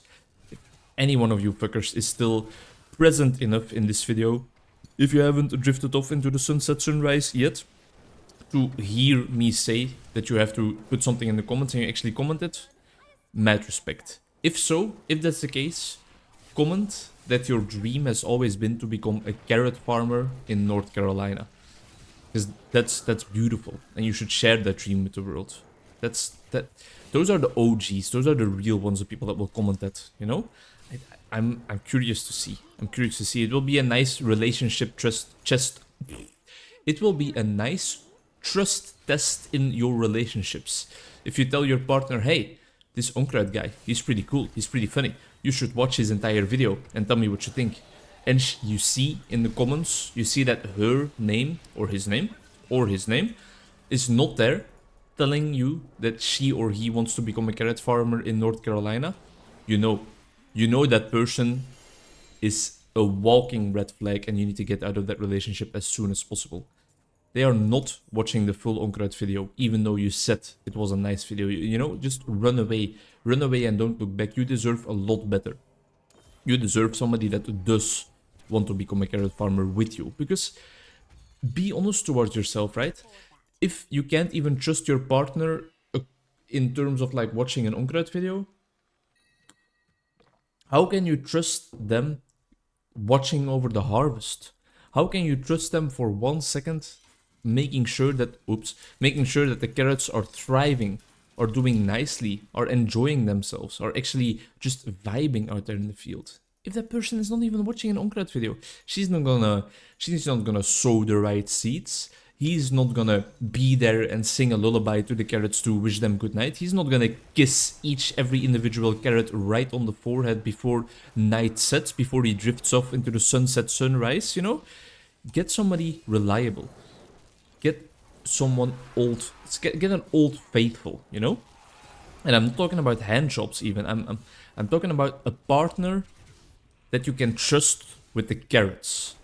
Should be like a basis of your relationship. What the hell? What are we talking about here, fellas? What are we talking about here? I feel like my brain is kind of maybe not cooking and maybe not getting cooked, but it's kind of deep fried, and I'm all for it. Sometimes that is like the best approach to life, doing life while your brain is deep fried. Not when you're a therapist though. If you're a therapist and your brain is deep fried, you are not going to be able to provide the care that those people need. And the people need care, the people that come and see you. So try to do something about the deep friedness of your brain then, if that's the case, because it's not the right basis to be listening to people's struggles, to be listening to their life stories, to be helping them build up growth tendencies, narrative coherence, and experiential clearness, building up a healthy inner relationship with their internal client, with their inner self, with their flow of experiencings. I've been reading a lot of focusing material lately, a lot of books and texts written by Gendlin and his followers. Followers sounds like he created a cult, because we had a nice seminar on focusing yesterday.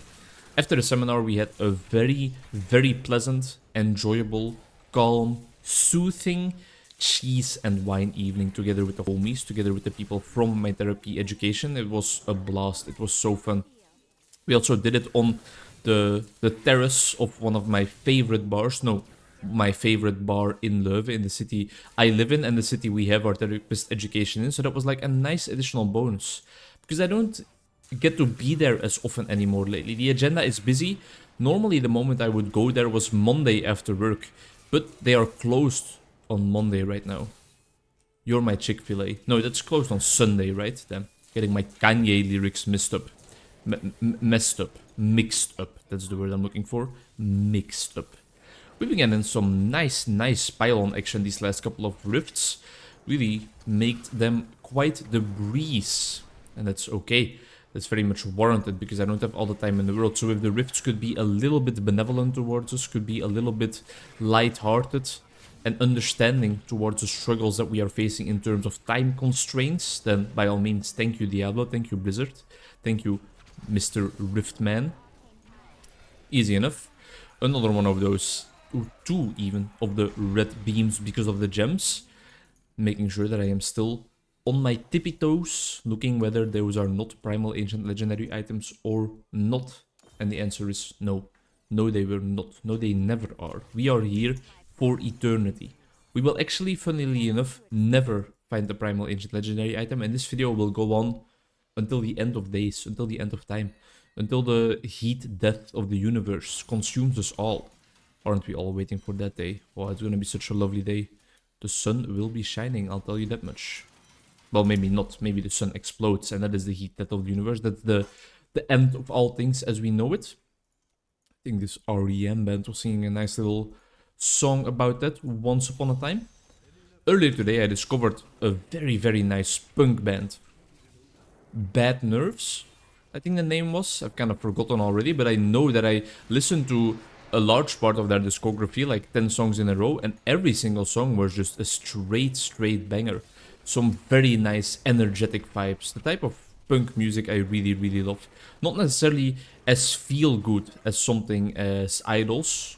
No, even more feel good, even more energy providing, you know? Really like music that gets you into this hype state of wanting to jump around, of wanting to eat an entire KFC bucket on your own, of wanting to go to Brazil, meet a diving instructor there and just settle down in a hut on the beach.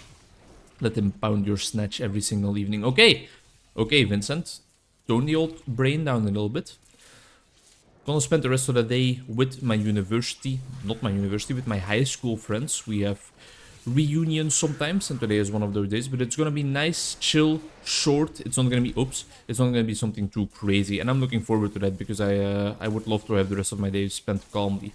I did already have a nice shower. I already read about 30 pages in The Shadow Rising, the 4th book in the Wheel of Time installment. I had a nice breakfast and a nice lunch. Cleaned my desk room. What am I looking for? Cleaned my... What is the English word for bureau? My office? Yeah, I cleaned my office a little bit. But calling it an office seems to make it so formal. Cleaned it a little bit. Keeping the missus happy and satisfied, because she was unhappy and unsatisfied that I had not done it sufficiently enough. I just care about it a lot less, so she needs to like put up an incentive for me, and avoiding her primal rage and destruction of my mood is a great incentive. Later today we are probably gonna be watching the first Dune movie again. We saw it in theaters together. Such a nice experience. Big shout out to the soundtrack. And I asked her, do you want to go see the second part on Tuesday? Which we are gonna do, but kind of understandably so, she wants to watch the first installment in the series again then. I feel like I don't necessarily need it. Stories like Dune, stories like that can really, really like consume me, and I can get into it completely. I don't necessarily need the reminder in the form of watching the first part again. I could go into the theaters and enjoy myself in that second part of Dune without that little refreshing. But if she wants it, I am definitely not gonna say no. It's gonna be just a nice experience to watch it again either way, whether I need a reminder or not. I have a feeling that our Stone of Jordan ring is kind of ass. It definitely it is straight ass, whereas our Convention of Elements is quite good. We rerolled for a socket probably, right? Did we reroll? Did we not reroll anything on this yet?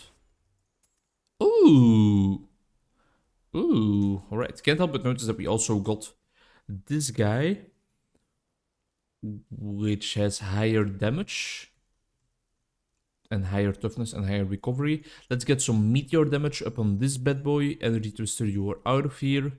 And then we can replace the copy of this we have in our hands right now. Will we have enough materials to reroll until we get meteor damage? That is the big question. Meteor seems to be kind of rare. I can presume that all the abilities that this thing has have equal weighting, so it doesn't make any sense to call meteor rare, but I remember from rerolling the item previously that I didn't see a lot of meteors at all. That's why it's on 10% meteor damage instead of 15. Well then. At least it's gonna give us a whole lot more toughness right now. What do we have it transmogged in? The eye, right? Yeah, I think so. And we don't have the materials anymore to reroll the Convention of Elements now, so I guess that will be it. That's also gonna be it for this recording session. No Primal Ancients, no Ancient Puzzle Rings, no bitches. Just no bitches. See you next time. Welcome back. Welcome back to another little recording session. Another little recording session in this delightfully devilish game we call Diablo 3 here on Onkruid channel. A lot of people call it Diablo 3 on their channels too, but I am the one who invented that name. You can look it up. You can look it up. Look it up on the Wikipedia page. It's right there. Name thought up by Onkruid, famous Belgian YouTuber. That's right, I'm from Belgium. I know because of my flawless English, both pronunciation and vocabulary, you probably expected me to be from somewhere in the States. No, not true. Not so. Proud Belgian boy. Not a proud boy, but a proud Belgian boy. There's a big difference. Monday, started off the day strong today. Thought I had 7 clients, turned out to be 6. One of my clients I had written down in my agenda, like, yeah, that person is gonna show up, but I did not actually pay attention to whether that person responded to my email that proposed the moment today. Turned out they didn't. So I was like waiting for a person that didn't even know he had an appointment or didn't ever confirm his appointment. Was a little bit sad, a little bit of time wasted, but not that much. I just spent that hour catching a breath for a second. Normally I would spend that time kind of, spent that time writing some reports already so that I do not have to do everything at home, but I already had quite the long day behind me at that point because 6 clients is quite a lot. I had 5 already by then. Yeah, it was a bit tiring. Not like exhausting, but a bit tiring already. And that's why I focused on just recharging for a second, you know? Really focused on just watching a couple of YouTube videos, taking a chill pill, calming down for 1 second before I had to see my final client. Because I knew she can be intense in a positive sense. She talks a lot, she reasons a lot, she reminisces a lot about the past couple of months or weeks. What's months this time? I know I have to pay my full attention to keep up with her story. Keep up with her story, that's a little bit not what we are expected to do in our job. You don't have to keep up with horror stories most of the time. Very disrespectful toward that client as well. But quite satisfied with how the day went. First session of the day was probably the most difficult. It was just difficult subject matter. Difficult to find an approach, you know? Difficult to find an approach to help that person out, actually. A lot of things outside of her control. It's not easy to help a person change that. But I was there with my full attention for 15 minutes. Tried to understand her struggles, so I am satisfied with my approach, I guess, but I understand her feeling of like, yeah, well, what do I do now? I tell my story, but how do I like get better? How do I deal with these events? So I understand if she would be like not the happiest chap after our session today, but I think that is just regardless how the session went, that is definitely what's gonna have happened because she had quite an intriguing story to tell. I digress. After work, after that satisfying day of 6 okay sessions, I went out for drinks with one of my dearest friends who has been living in Portugal for a while. Really like a while. We went to visit her not long ago, but she is back in Belgium now, and it's a blast. It really is a joy to see her again.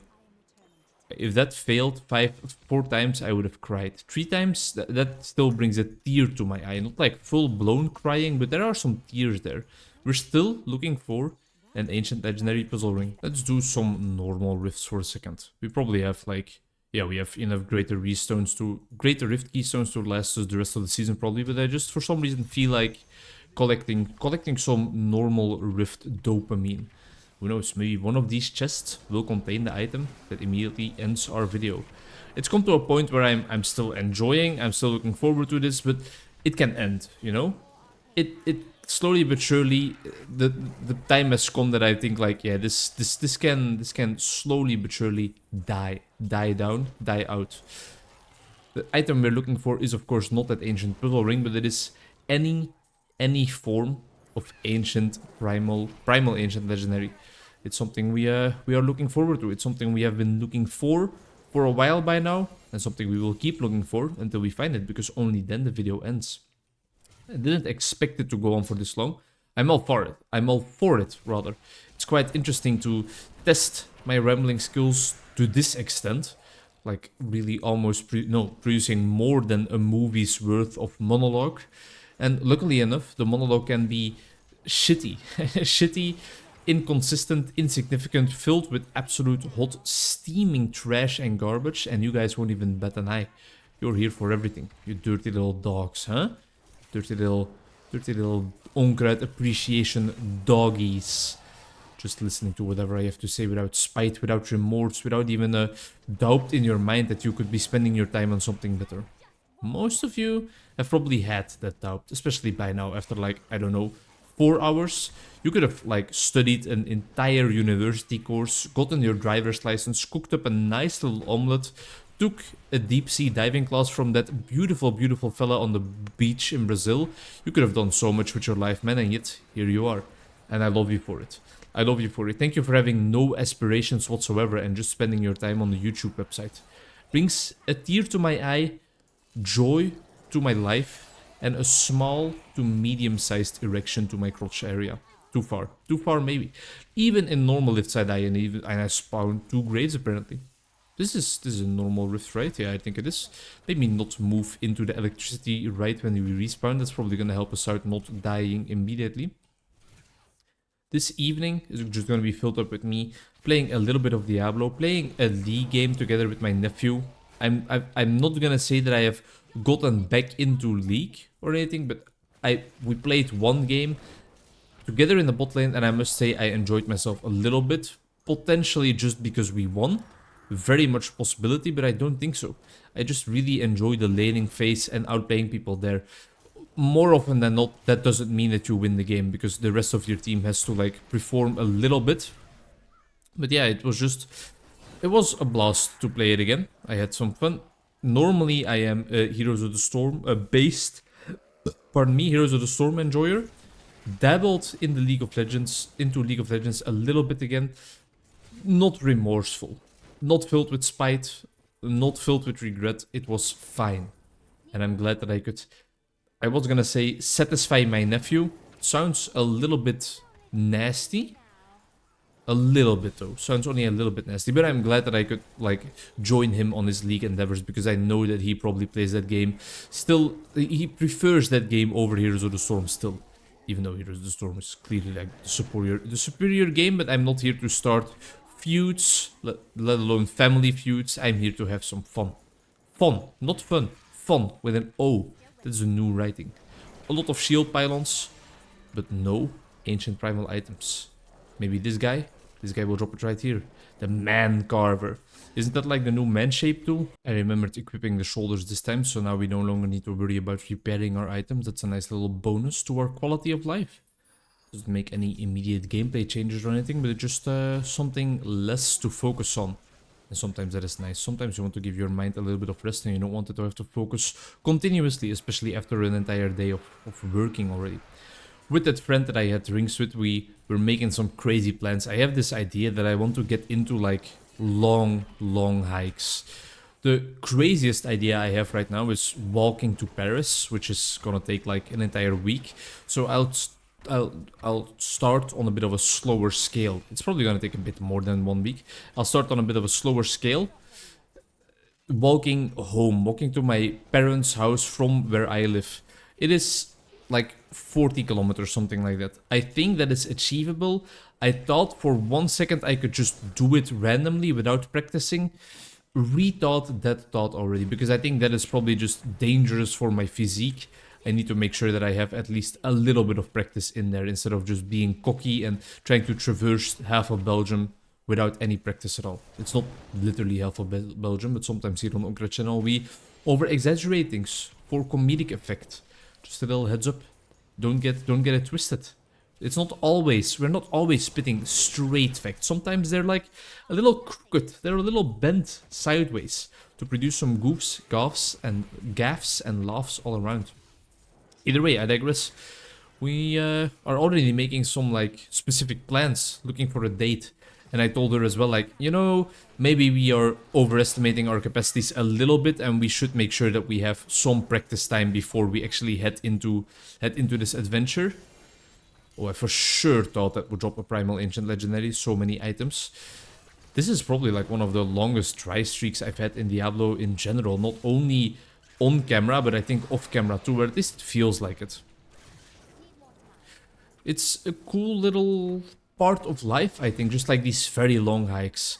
I love watching YouTubers that do that or do that as well. And I also know my uncle did something like that through Scotland.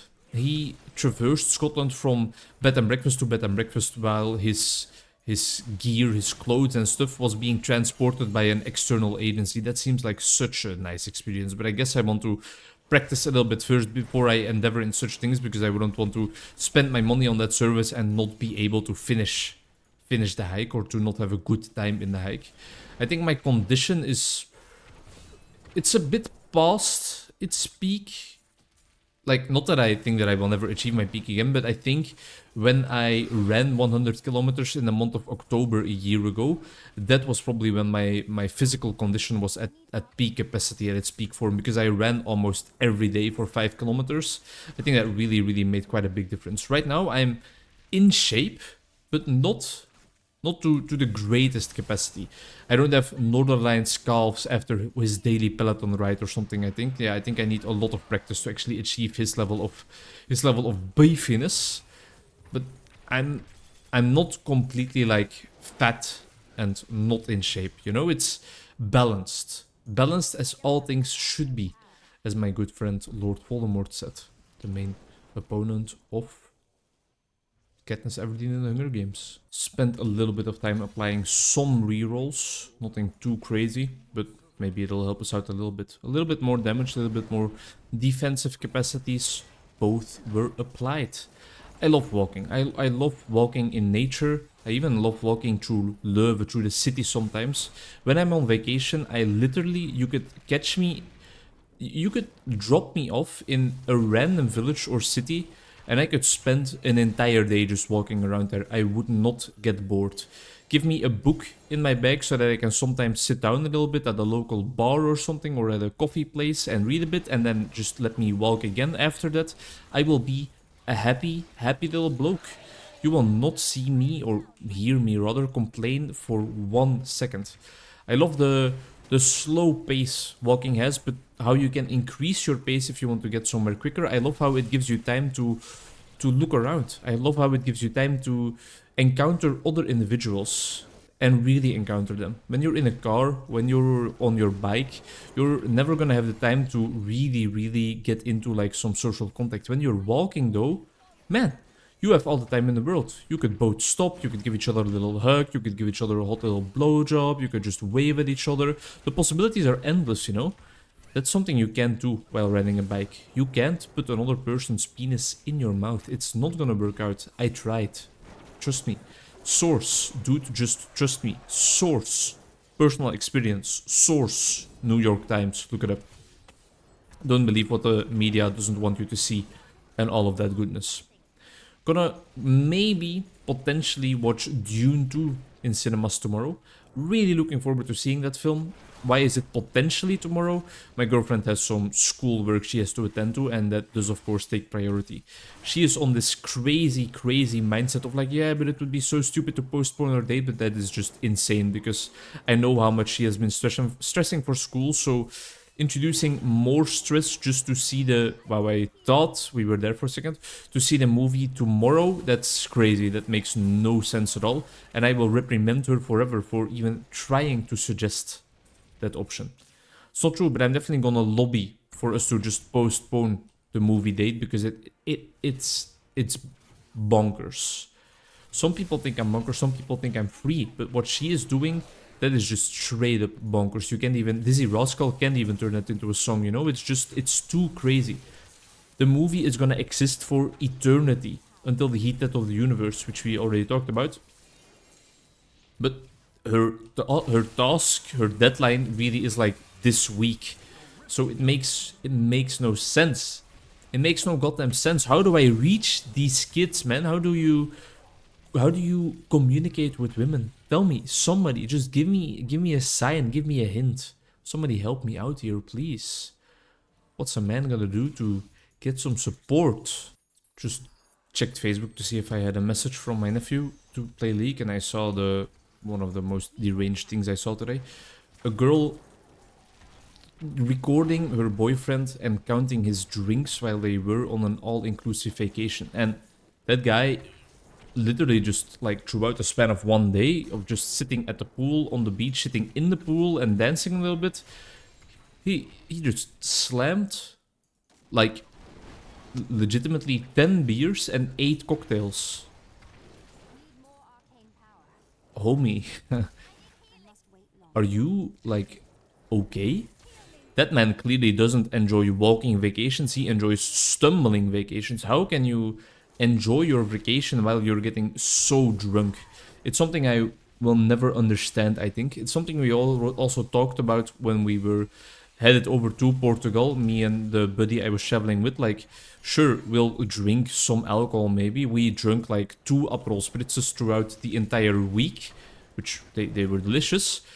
And I also drank like 1 non-alcoholic beer, so I guess that doesn't count in this discussion. But we were both of the opinion like, yeah, I'm never gonna get drunk because I want to experience it. And I also don't want to lose a morning or even worse, like the bigger part of a day just because you are still hungover. That is never worth it. I've come to the conclusion that it is almost never worth it at home either. I rarely am hungover because I quit way in advance. I drink a lot of water in between. I do everything within my power to not be hungover. But at vacation, like, it's not worth it. I don't think it's ever worth it. There's maybe one case to be made, and I guess then I'm kind of just realizing why I shouldn't be so hard on the video. If everything is free, not necessarily free because they paid for an all-inclusive stay, which is gonna like cost them more, but if you don't have to pay for every single drink, okay. You know? Okay. But have some goddamn discipline. Like, that means that you can maybe like enjoy a bunch of drinks, but at least like only drink cocktails. Then, you big buffoon. Why would you drink beer? Beer is cheap as hell. If you're going all-inclusive, my homie, grab a bucket and ask them to fill it up with gin tonic, you know? You're doing it all wrong. Maybe that's my critique point. Why the beers? Why the hell would you waste stomach space on beers in that occasion? It's crazy. Some people just don't know what to do with their life, don't know their priorities. Not that I'm saying that you like cannot drink on vacation. I think you can, and you can get a little tipsy for sure. That might make for a fun evening. Do it in the evening, though. Don't do it throughout. Well, day drinking is also kind of something you can only do on vacation. I know when we went to like this vacation park with our high school buddies, there was some there was some day drinking there, and I partook partook in the festivities. I'll just go out and say it for sure. But maybe I'm too hiking built at this point in time. I still have this idea in my head of like, yeah, that's really gonna be my new thing. I'm gonna go for long hikes. I love it in Switzerland, so why would I not do it here in Belgium? Maybe I'm feeling superior to the people that just sit at the pool all day already. Although I love a pool day. I love a beach day if I have a little book. If I don't have a book though, miss me. Miss me with that shit, man.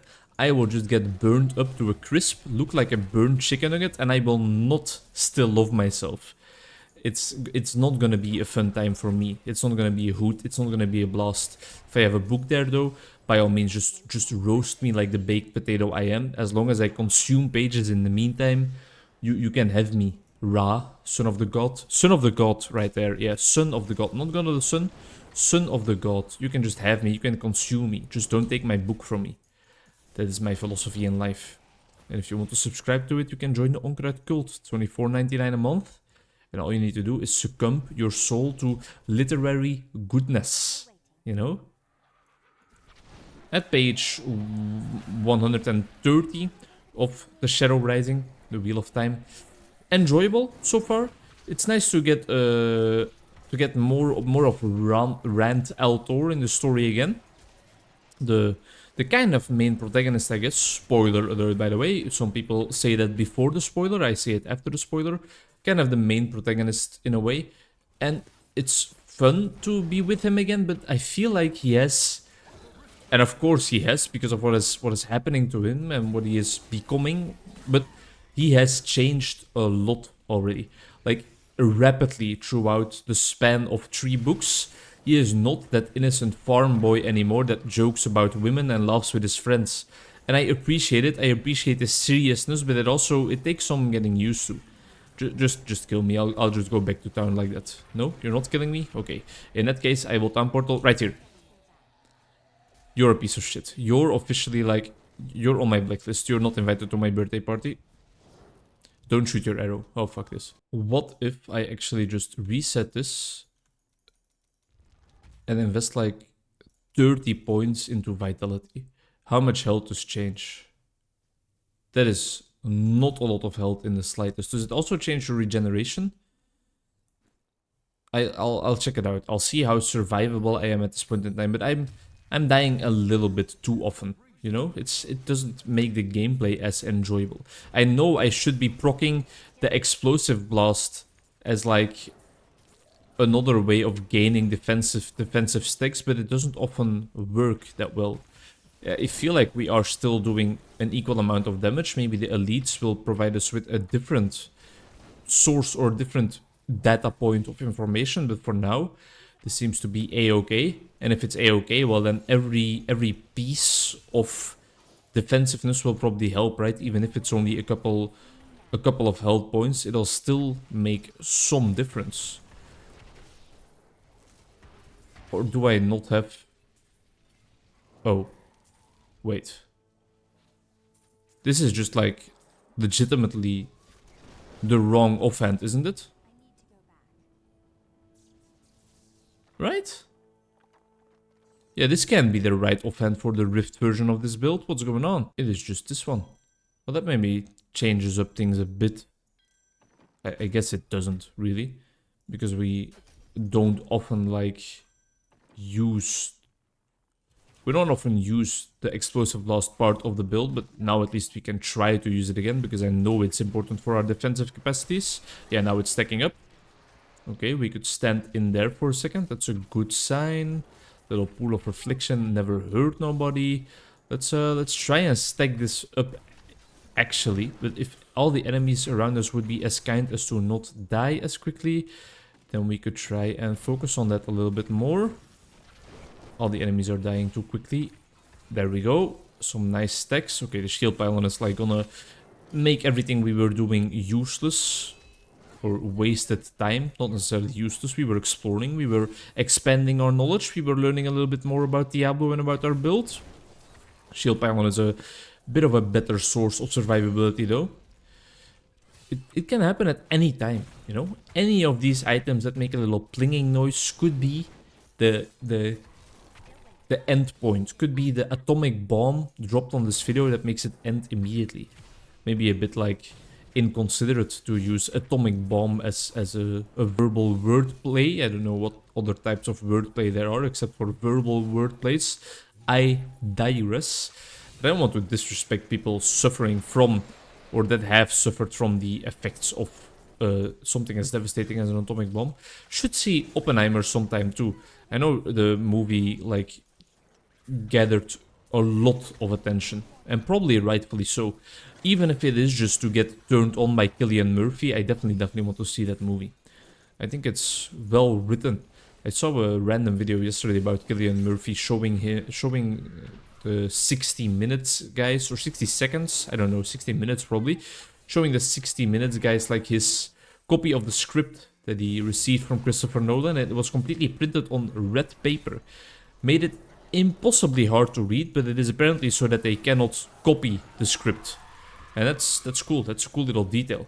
That's the more you know, the more you learn. I love learning about quirky little things like that, you know, that really butters my egg roll, straightens my noodle. Give me one more of those red beams and I will straighten your noodle. If you know what I mean. If you know what I mean. Alright, that's about all the Diablo we have in me for this little recording session. Hope you enjoyed it, and I'll see you I'll see you in the next one, because I mean, there's a bunch of red beans. there's a bunch of red beans on our screen, you know what I'm saying? There's a bunch of red beams on our screen, but not the red beam we are actually striving towards and looking to get. I'll show you guys whether I get an ancient puzzle ring from Kadala still, and then we'll call it quits for today. Then we'll call it a day. A successful day down at the carrot farm. If that's ancient, I will be happy.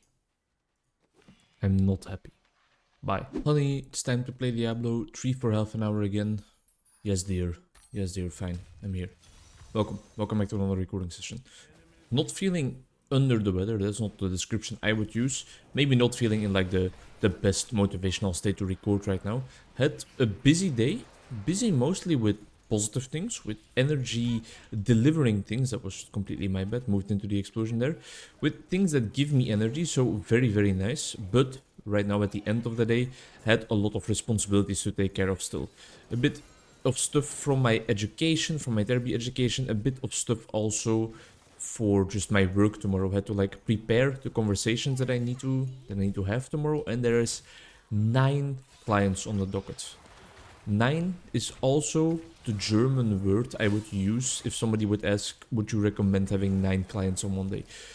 I don't feel guilty towards the clients because I make sure that it doesn't happen often, and I can definitely handle one day of 9 clients. Don't get me wrong. It's not that I will give them less quality of care than I would when only 4 people would be enjoying my company for an hour tomorrow. That's not the case at all. I know where to draw my boundaries. If I really would feel like even one day of 9 clients would be too much for me to provide adequate care, I would never do it. I would even, I'll go out and say it, Cherry. I'll say it. I don't care that you broke your elbow. I would even go out too far as say that if I really expected me to like not be able to help the people adequately, I would potentially cancel one of those appointments, you know? 1, maybe 2.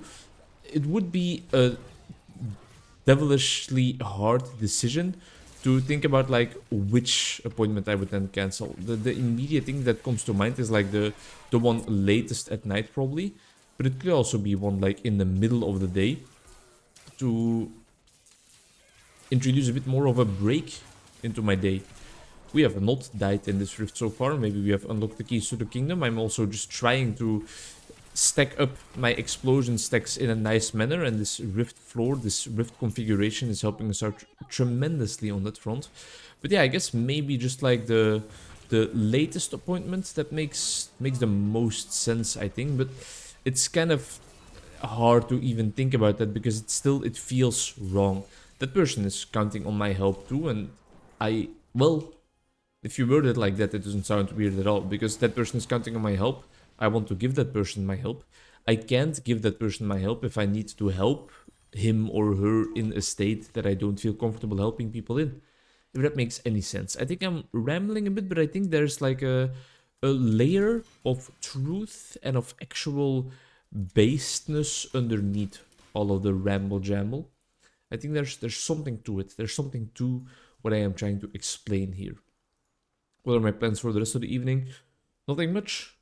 Nothing much. Recording this, and then I will probably lay in bed, either read a bit if I have the opportunity to do so, which is based on whether my girlfriend is already trying to sleep or not. Answer is yes. I can't put on the nightlight because it will disturb her rest. Answer is she is not trying to sleep. Then I have free reign over the bedroom. You know, I could even write, direct, star in, and record my own Dune 3. You know, Dennis, great job on the first one. Probably great job on the second one. I haven't seen it yet. Third one, I'll take it from here, man. I have the bedroom to myself. I'll do it. I'll catch a motherfucker in there like, yeah. It's pretty much the introduction of Dune. Maybe culturally insensitive? I don't think that's culturally insensitive because I think I have, in this video, expressed my appreciation and gratitude towards the beauty of the Dune soundtrack already. The beauty of the Dune soundtrack, which was, of course, made by... That's the movie where the Swedish guy made the soundtrack, right? Or is it just someone like Howard Shore? No, it's not Howard Shore. It's not Lord of the Rings guy. I think it is like the Swedish guy. Oh, his name. It is, without a doubt, gonna be a quiz question somewhere, sometime. Maybe even this Friday when I am doing a music quiz. I swear I have known this. It has been in my brain sometime before, but I feel, and I don't want to give up too quickly because active recall is the best way to learn something. So if I could recall it myself, that would largely strengthen the memory path in my long-term memory. Although I do seem to be under the impression, I seem to feel already that it's not gonna happen. It's not gonna be possible. There doesn't seem to be like a clear way there throughout the intricacies of my brain, throughout the gray matter. There's no connection, you know. Literally, I can't even think of like the first letter. Although I do feel that he has a ponytail. That is something I do feel. Dune soundtrack composer Hans Zimmer. Okay. Swedish movie soundtrack guy Ludwig Göransson, and he did the music for Tenet. Maybe you can understand my confusion because both movies have a beautiful but very unique soundtrack. I think that's where the confusion came in because both movies' soundtracks are so unique with just more sounds than music sometimes. But lovely stuff. Goransson. That's the name I just said, right? I already forgot. For some reason, my brain... I fucked up my brain. I've talked about this in my I Need to Learn How to Think Again video, and in some other videos probably, but I have fucked up my brain. It reads information, and instead of trying to spend some resources to let some oxygen get pumped up there, convert it into ATP, and that energy used to store something in my long-term memory, the brain is just like, alright, we read this, next. What's the next piece of information? Give me more information, please, I want information. It's sad.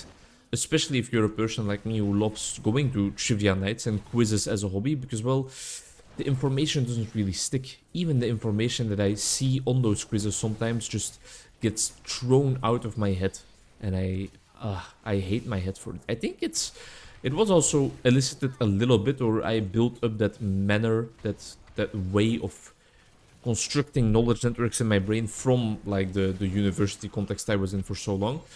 And you would probably think like, hey, but if you're a clinical psychologist, the things you learned during university are important to keep in your brain, right? Well, tell that to the person who thought about like creating universities as they are created, who thought about making those exams all smashed together on like 2 or 3 weeks. I mean, it kind of incentivizes you to ban the information from your head as quickly as possible because you need to make room for other information as quickly as possible too. You get what I'm saying? Either way, it doesn't really make any sense to describe the plans for the rest of my day because this literally is the rest of my day. For tomorrow then, well, you can kind of do the math, right?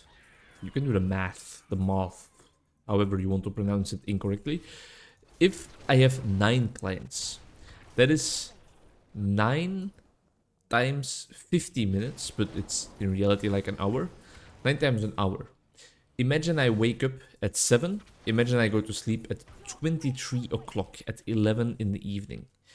Waking up at 7, that is like 12 hours until 7. And then there's, I don't know, like 3 more hours on top of that before we reach 11. 4, I guess.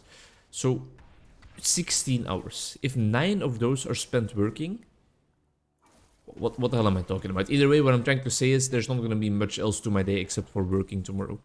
In between the clients then, I have a client at 8. Then I have 1 hour of break, but I am expecting a phone call to discuss another client's diagnostic trajectory. Wow, I thought for 1 second I got baited. Another client's diagnostic trajectory. I don't know whether the person is going to call me then or whether she's going to call me in the afternoon, because then I have clients at 9, 10, 11 and 12. 3 in a row. That's all fine. A bit of a midday break, although not really a break. Not really a break because we are going to be brainstorming together about the group sessions we want to give as a practice. Interesting stuff. Maybe not the best day tomorrow, but I digress. I'm not going to ask them to postpone something just because my agenda is not really feeling a-okay in that front. Then have to travel to my other job that I actually quit, but I'm still seeing my clients there because I don't want them to just like be on the street again or have to do their entire story anew to a novel psychologist. No, I know what they are here about. I know what they want to achieve. I know how we were working on doing that together. I'm not gonna just let them down, or I'm not just gonna disappear out of their lives. One client there at 2. The brainstorm session about group sessions is supposed to last an hour, so I'm even gonna have to leave early there. One client there at 2, then another hour of break time, but I might still be expecting a call by then. If the person has not called me in the morning, she said I will call you at 3. So it's kind of a lot of insecurity, a lot of uncertainty. Insecurity is not really the right word. Uncertainty is better. A lot of uncertainty, a lot of unexpectedness, a lot of not being able to plan out my day entirely. Either way, after that then, 2 more clients. 2 more clients at that job at 4 and 5. And then you think like, hey, that's already quite a long day from 8 until 5. You would think that I would then quit from 8 until 6 rather. You would think I then quit. That's 10 hours. No. No. That's when I go back to the job I was at in the morning and see 2 more clients there. It's gonna be a blast. It's gonna be a blast. I am looking forward to it. I noticed that those busy days are really great. Great because they often confirm to me that I love doing this job. Because if I can sit through those days with my head held up high, with my chin in the air, still feeling a-okay to do it, that's a sign that this job really is for me, you know? So that's kind of the positive side on all of this. The negative side is that I will probably cry myself to sleep in the evening after such an exhausting day. Not true. I'm over-exaggerating. As I said, I made sure that yesterday and today had enough energy-giving activities for me to be able to spend most of my Thursday on, like, professional endeavors. Balanced, almost perfectly, I guess, as all things should be. All things should be perfectly balanced. My work-life balance is almost perfectly balanced. Most weeks, I feel like there is just a nice and tidy balance. There are some weeks, though, maybe it's better to even speak of some days. Some days that the balance doesn't seem okay, but those days then get balanced out by other days where it's unbalanced in the other direction. Are you still following me? Because I would be very impressed. What I mean to say is, a day like tomorrow is a James Bond movie almost. The day like tomorrow is tiring, exhausting, unbalanced in a sense of like there's way more work than life in terms of work-life balance. But a day like today was purely life balance. Not purely, because I did some work still, but almost purely life balanced. I had a nice lunch today with my mom and my girlfriend. Invited her to the city of Leuven, where I live in here in Belgium, and we ate some tasty, some delightfully tasty, some amazingly tasty, some insanely tasty bagel burgers. Mine had pulled beef, bacon, cheddar cheese, red onion, and I don't know how to pronounce this in English, so I will bless your ears with some honey, you know, bless your ears with some of that sweet Dutch Béarnaise sauce. Delicious, delicious stuff. Scrumptious, I would even call it. Enjoyed my ass off. Had a nice elderflower citrus lemonade with that bitch. I mean, with my bagel, not with like either my mother or my girlfriend. I'm not gonna be calling them bitches anytime soon. But I said bitch. A little bit of a KMPO reference in there. Still not calling my girlfriend a bitch. Just insanely tasty. After that, then we went out for a little coffee together, and then my nephew, who you know and love from the Onkruid channel, Simon, he was like, "Hey, wanna go bowling?" Went for a nice bowling session as well. Enjoyable day. After that, a nice coffee with one of my best friends. We just spent the whole time chilling and chatting. Had a little bit of a call with a local psychiatrist, with a psychiatrist that is seeing one of the clients I am seeing in a therapeutic sense, to kind of put our heads together, see what's really real. Ooh. I guess this is just gonna be... Ooh, but it does have 175 increased damage to a single element. I will check it out for 1 second. 48%. Yes. Yes, it is better. We are replacing ancients here on the Onkruid channel. That's how you know this has gotten out of hand, and we are min-maxing to a too large extent. But hey, you don't hear me complain. I love myself a bit of min-maxing. I wonder how min-maxy the game Last Epoch is. It has recently come out, and I am looking into it. I see a lot of my friends play it, and I know for a fact that it will be a game that I enjoy thoroughly. But for now, my docket is kind of filled up, you know. I don't have that much time to play video games, or I don't make that much time to play video games anymore, rather. So I want to spend them... I mean, yeah, sure, I want to spend them in a valuable way, and I want to play what I really want to play, but that's not really the argument that applies here, because I would enjoy Last Epoch for sure. It's just that I have enough on my mind already, especially now that I've started playing League again for a second. I know. Don't worry. I'm not getting back into the addiction territory, but especially now that I've started playing League again, like, I need to pick my battles. I need to make sure that I still invest the time into whatever I want to invest the time into. Also still playing Heroes of the Storm. League is fun because of the competitive part, and because I can play it with certain people. Heroes of the Storm I can play with other people. And I must say, as like a day finisher, if I would have to choose between like one game of League or one game of Heroes of the Storm, right now, with my current mindset, with my current like way of being in life and being in the world, and feeling my current inner flow of experiencing, would tell me, hey, boot up Heroes of the Storm, my man. You are gonna have larger enjoyment on that front than when you would play League of Legends. I would still enjoy myself while playing League, but as a nice, chill evening activity... It's not a puzzle ring, right? As a nice, chill evening activity, give me some heroes. Give me some heroes, because if I lose in heroes...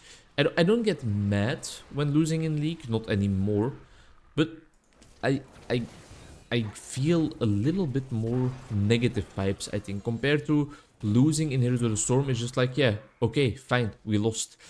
In League, I think it more often feels like, oh yeah, this is my mistake, I could have done more. In Heroes, it's just like, yeah, well, we just lost. Maybe their team comp was better, maybe we just dropped the ball on some ends, maybe they were playing better around the objective and stuff.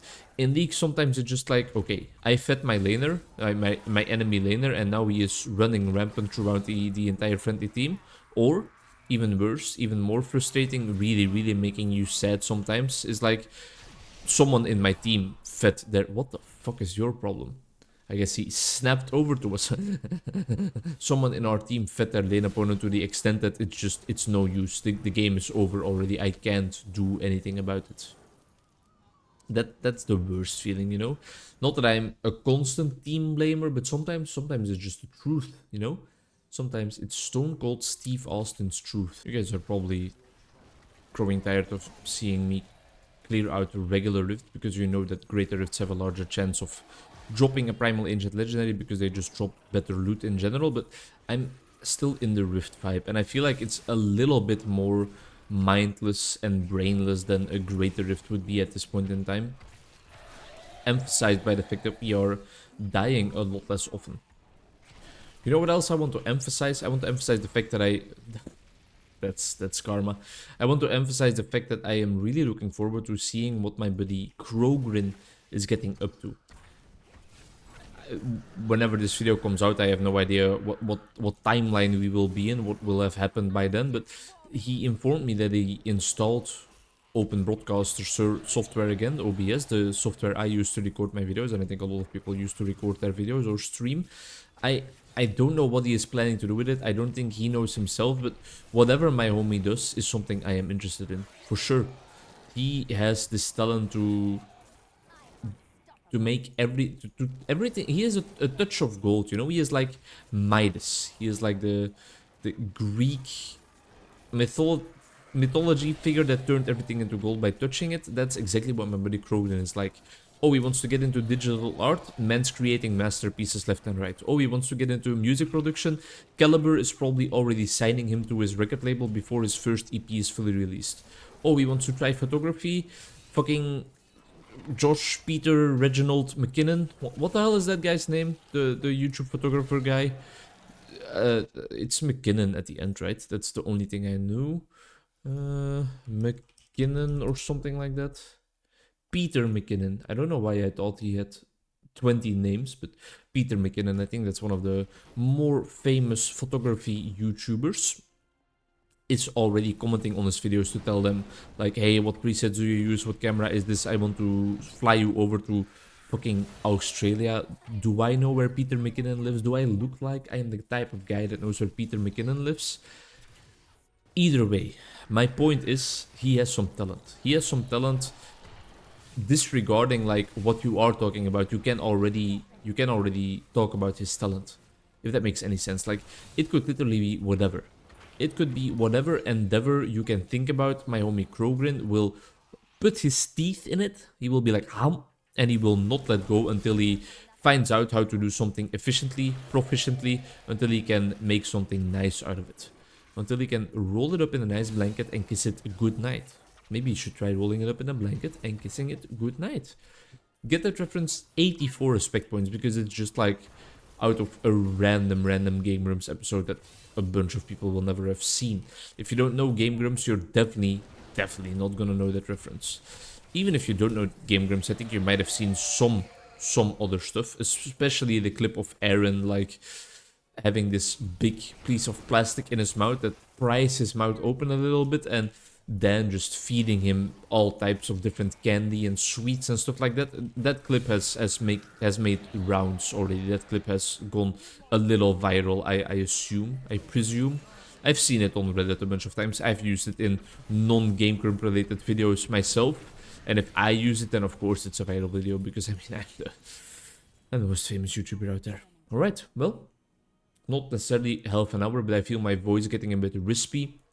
And considering I have 9 clients ahead of me tomorrow, I am gonna make sure that I get the sleep I need to have an efficient day tomorrow. Thanks for sticking with me. I mean, I don't need to tell you that we didn't get a Primal Ancient Legendary because the video is still going. See you in the next recording part. Bye. And we're back. We are back. Recording session number 12. Number 12, checked the length of the footage for 1 second, and I kid you not, we are at exactly 6 hours of recorded footage, which is... I don't have a lot of comments on that. All I can say is, slowly but surely it has come to the point where I'm like, yeah, okay. I understand that it's hard to find primal ancient legendaries. It's hard to pronounce as well, probably, apparently. But maybe you can like throw me just a little bone, just like a tiny bone. Just like, it doesn't have to be something a dog can chew on. It can be something from like inside of a chicken wing. It's all fine, but just throw me a little bone. Maybe send me a message that it's still out there, you know, that it's possible to get primals in Diablo 3. Just give me a little nudge in the right direction. A little bit of encouragement, a little pat on the shoulder, pat on the back, a little kiss on the cheek, and a little just like sexual pleasure. Oh, no, okay, we're not gonna go there. It is Sunday. It is Sunday, start of a new week tomorrow, end of the week today. Quite an okay week. Quite a busy work week. Well, Tuesday and Wednesday were very, very chill days. But Thursday and Friday, especially Thursday though, whew, those were some long days. On Friday, I had the pleasure of joining my colleague out for a nice dinner afterwards, even though it was quite a fast dinner because I had to go ahead and partake in a music quiz, as I talked about, I think, on the previous recording session. Not completely sure anymore. These all blend together. My memory is faded as fuck and I haven't even been drinking, you know what I'm saying? There hasn't even been a pool full of liquor that I dived in. I'm babysitting. Either way, it was fun. I didn't, like, know all that much, but in the end, I'm satisfied with my performance. Normally, I always do a little bit of complaining that there is not enough hip-hop, there's not enough rap questions asked, because that is kind of a little bit of my expertise, I think. Just like a little bit. I'm not tooting my own horn because I don't have the actual expertise to call myself an expert. I digress. There was one rap question, one hip-hop question throughout the entire night. It was Mask Off by Future. I'm glad I got it, that's all I'm gonna say. I'm just glad I got it. It's an okay question, it's an okay fragment to play. They had a nice reference for it as well, a nice tip that you could use. So I am grateful for them to include a little bit of that genre, but I also understand why they don't really love doing it, because I think it's just gonna be, it's not gonna be that well received. I don't think a lot of people are actually gonna know about a lot of hip-hop artists, and I guess it gives us an edge as a team, but that's maybe a little bit of an unfair edge. Well, is it unfair, or do they just need to like broaden their horizon a little bit, huh? Maybe that's the case. Let's start leveling up this gem in order to then put it into a little augmentation business, huh? Shall we? First greater if done, and I mean, the video isn't done, that's, I can tell you that much. This thing is ancient. Oh, but ancient items can reroll the same stat, so that's why it's not necessarily that much better. I mean, it is some more damage, but I think we don't rely on damage that much on our follower. I think toughness is probably a bit better, although for some reason, and I thought this would be the reason, I was gonna say I almost never see her die, but it is because she literally cannot die. I thought for a second we had the focus that allowed her to use all her abilities, but this one is, I think, a lot better, because the main ability she needs to use first is, first of all, the item she has equipped. Second of all, though, the one that prevents us from dying one extra time, because our defensive still probably get procced quite often. I must say, now that I've socketed a little bit of Paragon points into our Vitality, I feel a lot safer, a lot more beefy, you know, a lot more resilient and resistant to what life throws at me. Not the right way. A bit of misdirection is also something life can throw at me. The weekend was nice. And I'm not talking about a Canadian singer-songwriter. It was nice because Saturday we also went to my buddy Berglucht's new apartment. Frequent mention on the Onkruid channel. Kind of a frequent guest as well. We did a little bit of podcasting together. I think that's the only type of videos we have done together, if I'm not mistaken. Either way, it was a blast. He is living nice and high and dry up in that apartment of his. Really a beautiful place. Saw his dog again, Maya, beautiful border collie. She is well trained, she listens, she is energetic. She is like literally everything you could want in a dog. And it's always a blast to hang around with her. Oh, and Berglucht was also kind of fun to be around, I guess. Me and my girlfriend made some lasagna, which we brought over to his house. That was also a great success. It was as delicious as always. And it was just a pleasant evening. We spent a bunch of time watching some offensive meme compilations. We watched some Northernlion, we watched some Tekken videos, we went for a walk with the dog, we enjoyed the lasagna and enjoyed each other's company at the dinner table for a while, drank a nice glass of wine, ate some chips, crisps, depending on where you are from in the world. Really, just a chill Saturday.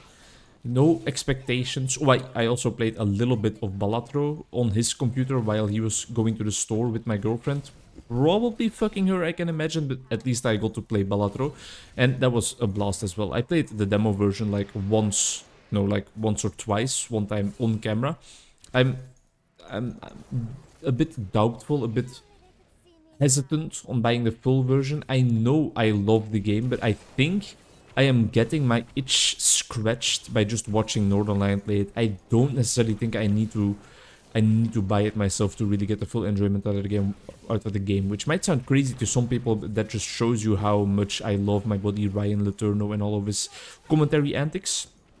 The only other reason I would see for myself actually buying the game is to make content in it, but I'm afraid that it's kind of like already gonna be too little too late. The hype of the game is already gonna be died down by the time I really get into the point where it's interesting to watch, where I have some unlocks and I can do some new cool things. So I'm hesitant. And I have enough games to play still, for sure. Enough games to play, enough books to read, getting into music production a bit again. An on and off hobby of mine, but the last time I had a lot of fun. I had a lot of fun because I used a different approach, a healthy approach. I used the non-perfectionism approach. Sat down behind my computer, made something from start to finish in one sitting without thinking about it, how it could be perfect or how this could be better or that could be better. No, I just threw that shit online as soon as it was finished. And it's a lot healthier. It makes it so that you don't necessarily produce like the next Calvin Harris, Marshmallow, Martin Garrix track, which is not something I want at all. I'll use better artists. It's not like you produce the next Apex Twin, David August, Ben Bomer, Bonobo track or something. But either way, it's still a blast. It's a blast and it's something to be proud of. It includes the reward of feeling proud that you've created something immediately after the process. Otherwise, you have like multiple sessions of creating a song, you know? And after those first couple of sessions, I mean, sure, you have gotten a bit further in the process of getting that thing finished, but the dopamine release, it's not really there, you know? It's not really there. It's not the same as when you really can upload that project. You can think about what image to use, you can upload a thumbnail with it. That's when the dopamine really hits you and you're like, yeah, I finished something. I created something. For some reason, this Diablo video is still giving me dopamine in my brain. I can feel it seeping in right now, right into my ventral tegmental area. Or out of my ventral tegmental area, I guess. Or is ventral tegmental area the part that controls the dopamine system and doesn't necessarily produce it? I feel like the substantia nigra has a role in producing the dopamine systems, the dopamine molecules. All of that neuro jazz aside, what was I saying? Yeah, I still feel that this video creation process is giving me joy. I wanted to record and I was like, yeah, sure, I'll record some Diablo. Don't get me wrong. Don't get me wrong, Mr. Blizzard President Man. Or is it a woman? Wasn't it a woman now? Don't get me wrong. You can drop it. You can drop the item with the red beam, you know? I won't be mad. I'll even be a little bit relieved. I mean, I'm not gonna throw $20 down my toilet like Northernlion's grandpa did when he was relieved, but I would feel a little, just a tiny smudge of satisfaction, you know? I would be less of a curmudgeon then, and I would be a happy little chap.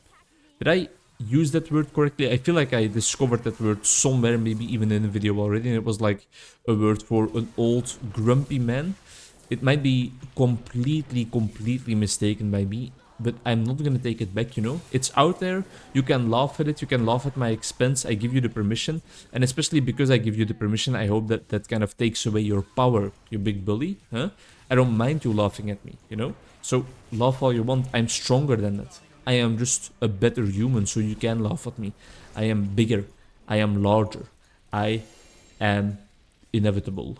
Snaps fingers. half of the world dies, you know all that jazz. The week that I am heading into is jam-packed, both with work activities, but also with free time activities. Tomorrow in the evening, I'm going to a vegan fries place together with one of my dear friends. That's gonna be a blast. After working for the entire day, 6 clients on the docket. One client is really interesting because we are really working on focusing right now on letting her feel inside her body.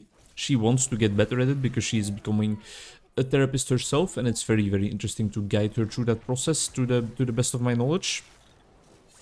That's probably the most interesting client I'm seeing today. The other ones are interesting too, don't get me wrong. Every client I see is interesting, otherwise I would not be able to do my job. I also have some texts to read still. There will be like 1 hour for that tomorrow. I might do that a little bit after this recording session too. Started a text today. It is by Anton Hafkenscheit, a Dutch therapist of the client-centered variety, the same school of therapy I'm getting into. Wrote an entire book about the therapeutic relationship. It's interesting. It's a bit straightforward so far, but this is the first chapter I have read about the book, so I don't want to make decisions too quickly. I don't want to jump to conclusions at too high of a speed. But I mean, some of the things in that book are, I am like, yeah, of course I'm doing this. I was doing this since day one. It seems logical to me. Maybe it says something about me and about how the client-centered way of viewing things is just like inherently understandable and clear to me. But that just sounds cocky as fuck. It's still an interesting read though. It's an interesting book. It's well written. There's a lot of example material, and that often helps me so much. Like seeing vignette is what we call it in Dutch, like seeing little pieces of sessions in there where the stuff they're talking about is actually used in a client-therapist relationship in a therapeutic situation that helps you get a grasp of the concepts you're talking about to such a larger extent. One of the chapters was for example, to start from a subjective point of view when you are revealing something about yourself. When you are being authentic and real and you are doing meta communication, you are talking about what's happening in the therapeutic relationship to the client. So discussing the here and now in the here and now. And it was about how you have to start from a subjective point of view there. So you start from, for me, it seemed like, I don't know if it was like this for you, but I get the feeling that I noticed that this and this and this, because that immediately alleviates the feeling of guilt a client might have.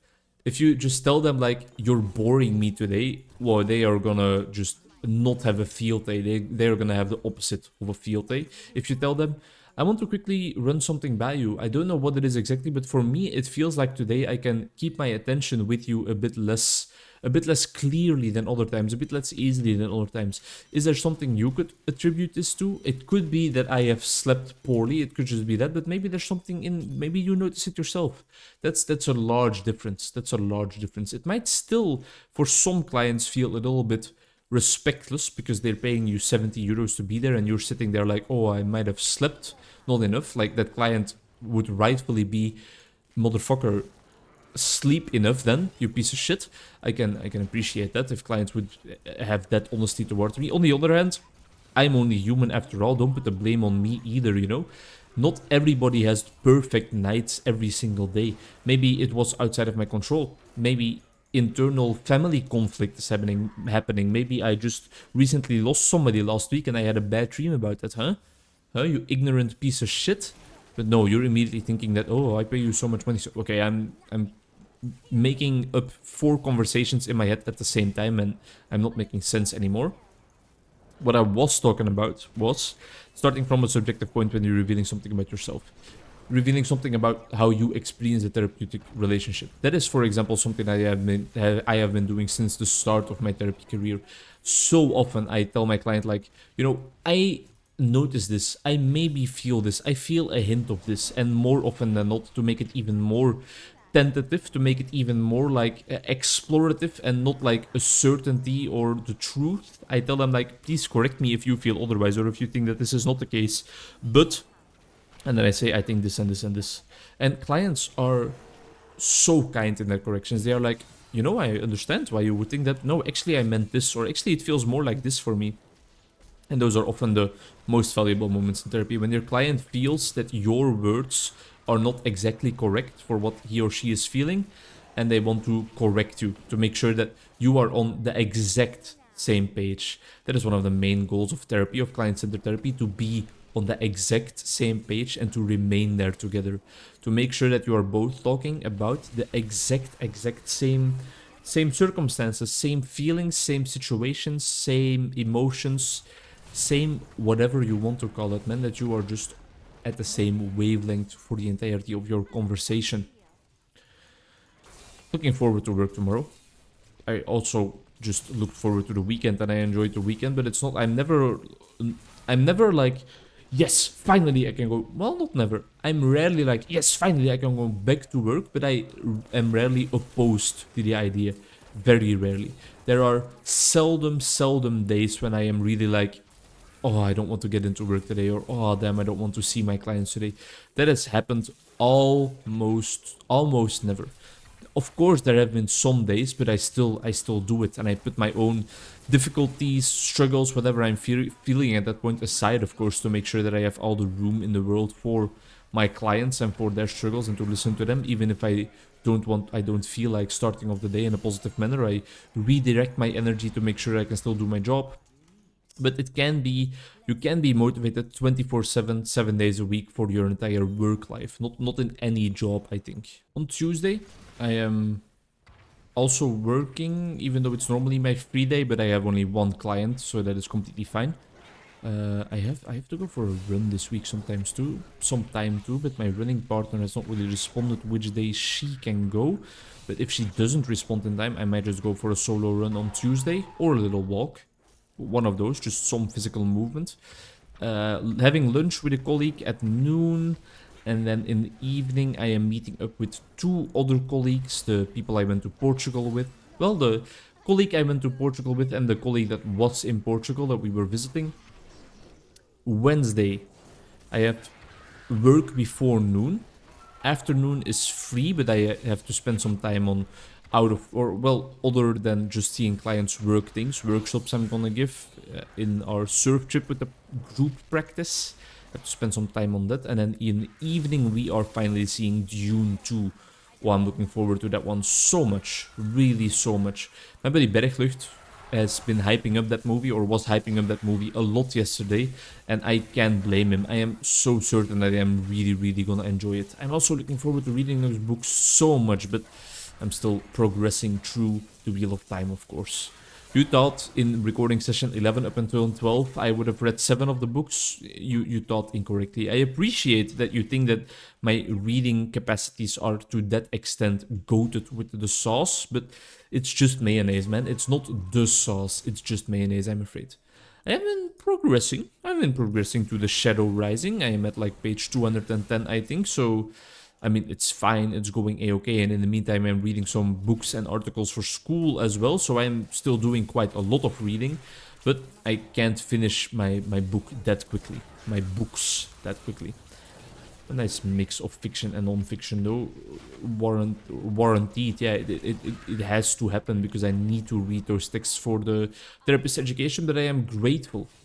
I am grateful for that opportunity as well. I am grateful that there is something obliging me to not just read fiction, you know?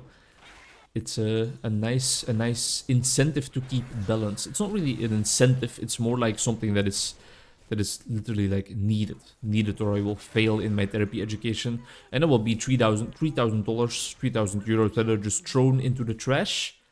So that's something I don't want to do. $3,000 per year. So if I would only have it like taken away from me in the last year, we would have spent quite a lot of money already. That consumable threw me for a loop a little bit. I thought for 1 second that we had the Primal Ancient Legendary we have been licking our lips for the last 11 and now 12 recording sessions, but nothing is further from the truth. Also, no luck with those ancient puzzle rings. Thursday then, next day of the week. Some clients, quite a lot of work. Lunch with another colleague, a lot of lunches today. And then the evening is free. Probably just gonna spend some time with my girlfriend.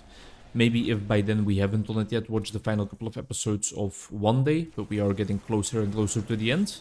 Major things happening in that show. I'm not gonna spoil them, but it's a bit of a twist. Even though I was spoiled already by seeing it online, it is a bit of a twist for people that were not spoiled previously.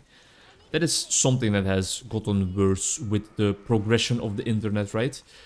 Experiencing new things is becoming rarer and rarer.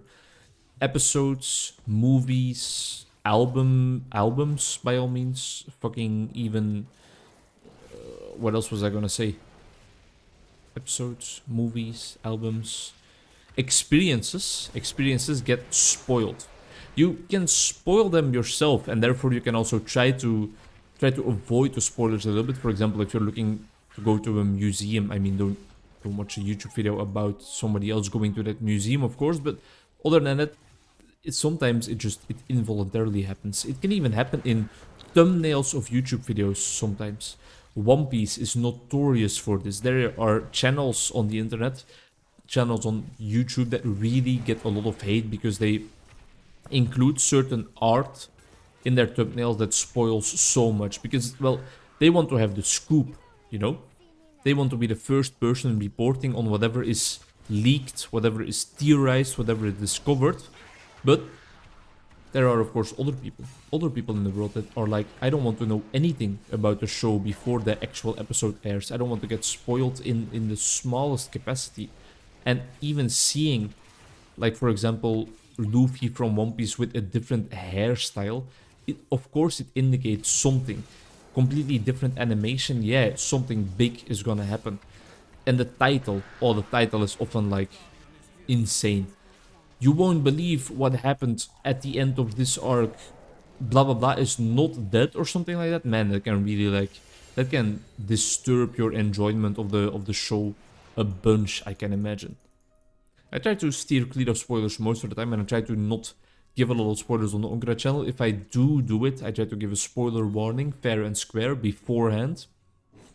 There's probably been some spoilers still. If you were, for example, thinking about watching every Northernlion video in existence, I've probably spoiled quite a bit for you. Yeah, for sure. Dumbledore dies. I've got one more rift in me, man. That'll be another half an hour of recording, 6.5 hours deep. Not in actual footage, because this video will not be 6.5 hours long at this point, because I cut out a bunch of silence in between rifts. Not because I feel like I don't have anything to talk about anymore. I feel like I could always talk about something, like, for example, how we are all of a sudden dying all the time in this rift in these rifts after not dying for a while. Or I could talk about how I am trying to talk a bit more slowly so that I don't have to breathe into the microphone that loudly all the time. Why am I then shutting up? Saving my vocal cords a little bit. I don't want them to feel hoarse, especially not when I have to go to bed in a while. I don't want to be struggling at that point, you know? I don't want to be struggling with my throat. I want my girlfriend to be struggling with her throat once we lie in bed. I am, like, I should go to horny jail today.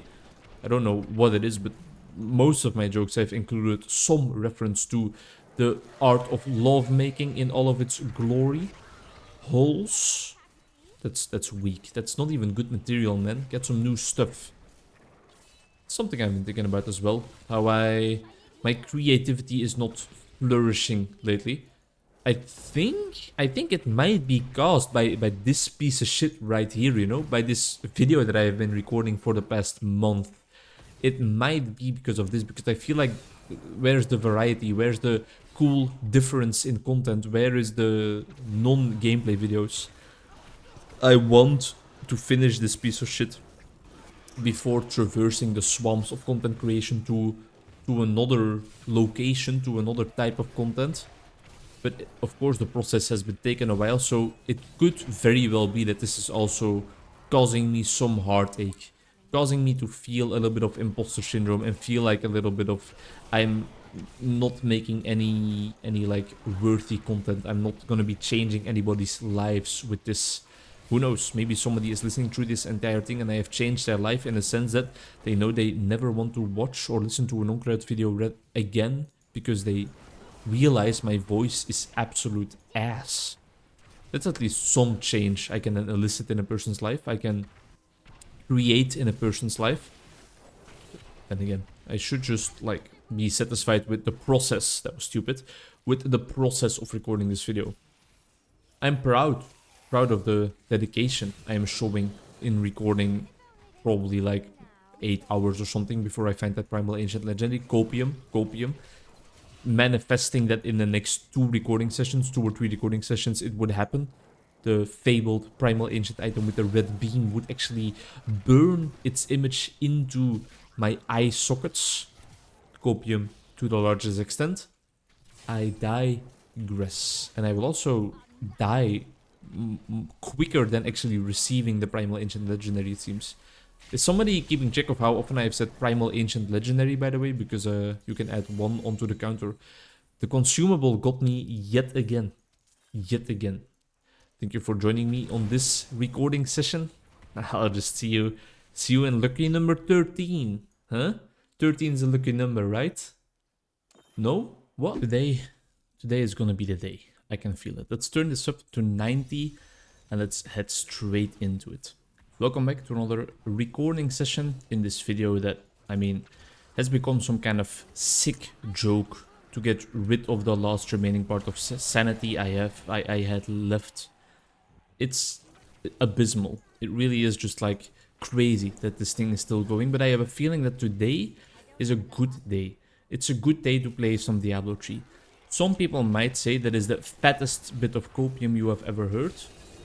Might agree, might disagree. Who knows? I won't tell you. I'll never tell. Let's just take it nice and slowly today with some calm commentary. Not the one where I need to constantly catch my breath loudly into the microphone, because that makes it a bit less enjoyable to listen to, I can imagine. We are gonna chill.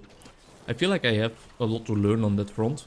Because it's something I never focus on, or well, I always try to focus on, but I never improve in, it seems like. Like, making sure that my commentary is calm, collect, cool, well thought out.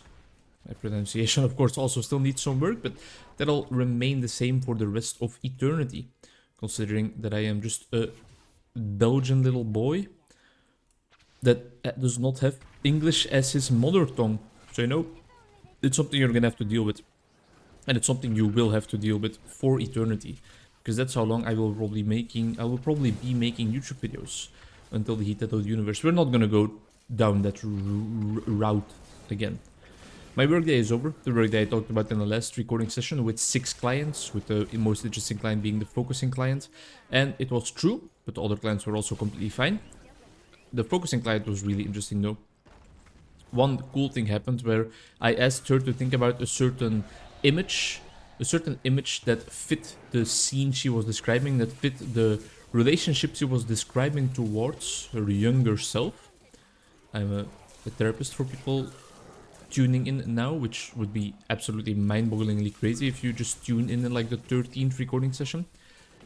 She was talking about the relationship to her younger self, and I asked her, like, do you have a certain image that in your head corresponds to this relationship? And I was thinking about an angry mom that is telling off her child, but because she wants her child to be more careful. An angry mom that is like angry because the child did something reckless, but the anger is coming from love, you know, coming from a place of love. And my client said exactly that. My client said exactly like a mom that is angry with her child, and then she changed it to a mom that is angry with her child because her child was just running into the street. That's exactly the image I got, and it was amazing. It was amazing that she was able to do the exercise so well. I'm really, really proud of her, but also that we had the same image in our minds. That shows kind of my understanding of her as well, I guess. No, this is worse. It's a lot of toughness, but we're not necessarily looking for that much toughness anymore. We just completed level 90 Great Rift without dying, so I guess that says something about her toughness, doesn't it? The girl I was supposed to go to the vegan fries place with actually had a very valid reason for cancelling on me today. She had quite a hefty, difficult session with her own psychologist. And I was like, she was feeling a bit guilty, as you do, as is the social norm when you cancel on people. I don't think it should be. I think you should be able to cancel if you feel like, hey, you know, fam, I know we had this thing planned, but I just feel like cuddling up, huddling up, and playing 4 hours of Bellator tonight. It's fine. I completely understand. In this case, I'm a psychologist, so if I would not understand the impact a therapy session can have on you, then who will? And that would mean that there was something wrong with me, I think. I advise my clients sometimes to make sure they have something nice planned after a session of therapy, or at least in the day they have therapy, so I have to give my friends the same treatment for sure. Treat your friends as well as you treat your clients. Don't always treat your clients as you treat your friends, though. I think that's a nice rule to live by. A rule I might need to live by a bit more often. Maybe I'm sometimes a little bit too friendly towards my clients, but hey, better too friendly than not friendly enough, in my opinion. Tomorrow, Tuesday, normally my free day. I am gonna see one client. I often have like 1 or 2 clients on my free day, sometimes a bit more than that as well, but I'll make sure to chill a bit. I'll invest some time into reading texts. I'll invest some time into working on workshops. I'll invest some time into recording this video, probably, if it has not been finished by tomorrow. I still need to read the rest of the text I was talking about in the last recording session as well. And in the evening, I'm going out for dinner with 2 of my dearest Portugal friends. I already told you guys my entire week, so I'm kind of repeating myself, but now it is in like the near future, so that makes it more lively for me. I can talk about it in a more energetic and specific manner.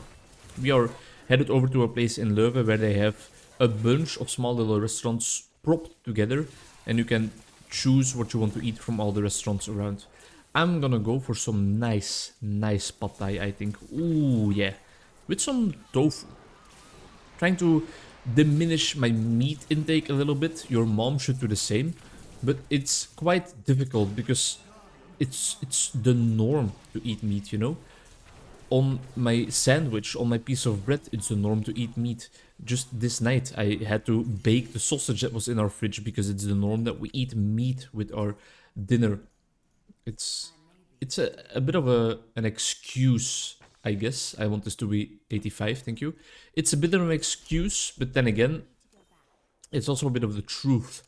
I think it's weird that that's the norm, although I can kind of understand it considering our past, our evolutionary past. But it's still a bit weird, right? That hasn't changed over the years, that we still think eating meat is the norm, is the normal thing. Ancient? It is not ancient. That is a lot of recovery. Critical hit damage 88, but we would need to reroll something into a socket, so no, that's not gonna be all that and a bag of potato chips for us. Am I excited to eat a bag of potato chips at this moment? No. Thank you for asking, but not really. Not so big of a chip guy. Unless if it's like the Neuralink thing that allows me to listen to Niels de Stadsbater albums while I'm actually sleeping. Other than that, keep your chips away from me, man. I'm gonna die. This is gonna be the rift where I die again, I think. Or maybe our defensive is just popped and now we are back into safe mode. But sometimes you just have these rifts where you know the enemy types that you're facing are gonna be the death of you. Bogan Trappers. Those are the real bad guys. That's what Billie Eilish's song really was about, you know? The Bogan Trappers you encounter in Diablo 3 rifts. Wouldn't that be crazy? Billie Eilish all of a sudden just revealed that she is a major gamer and all of her songs are based on... Well, all of her songs are based for sure, but all of her songs are based on video game mechanics and video game things, video game references. What else does she have? When We All Fall Asleep, Where Do We Go? No, that's the name of her album, I think. It's also a lyric she spits out in the song Bury a Friend, I think. Bury a Friend, what is that about? What game is that a reference to? Probably Grand Theft Auto San Andreas, when you need to bury that guy in cement in the construction poly. I don't think he is necessarily your friend, but hey, Billie Eilish, I respect you for making the title work, you know? What other songs does she have?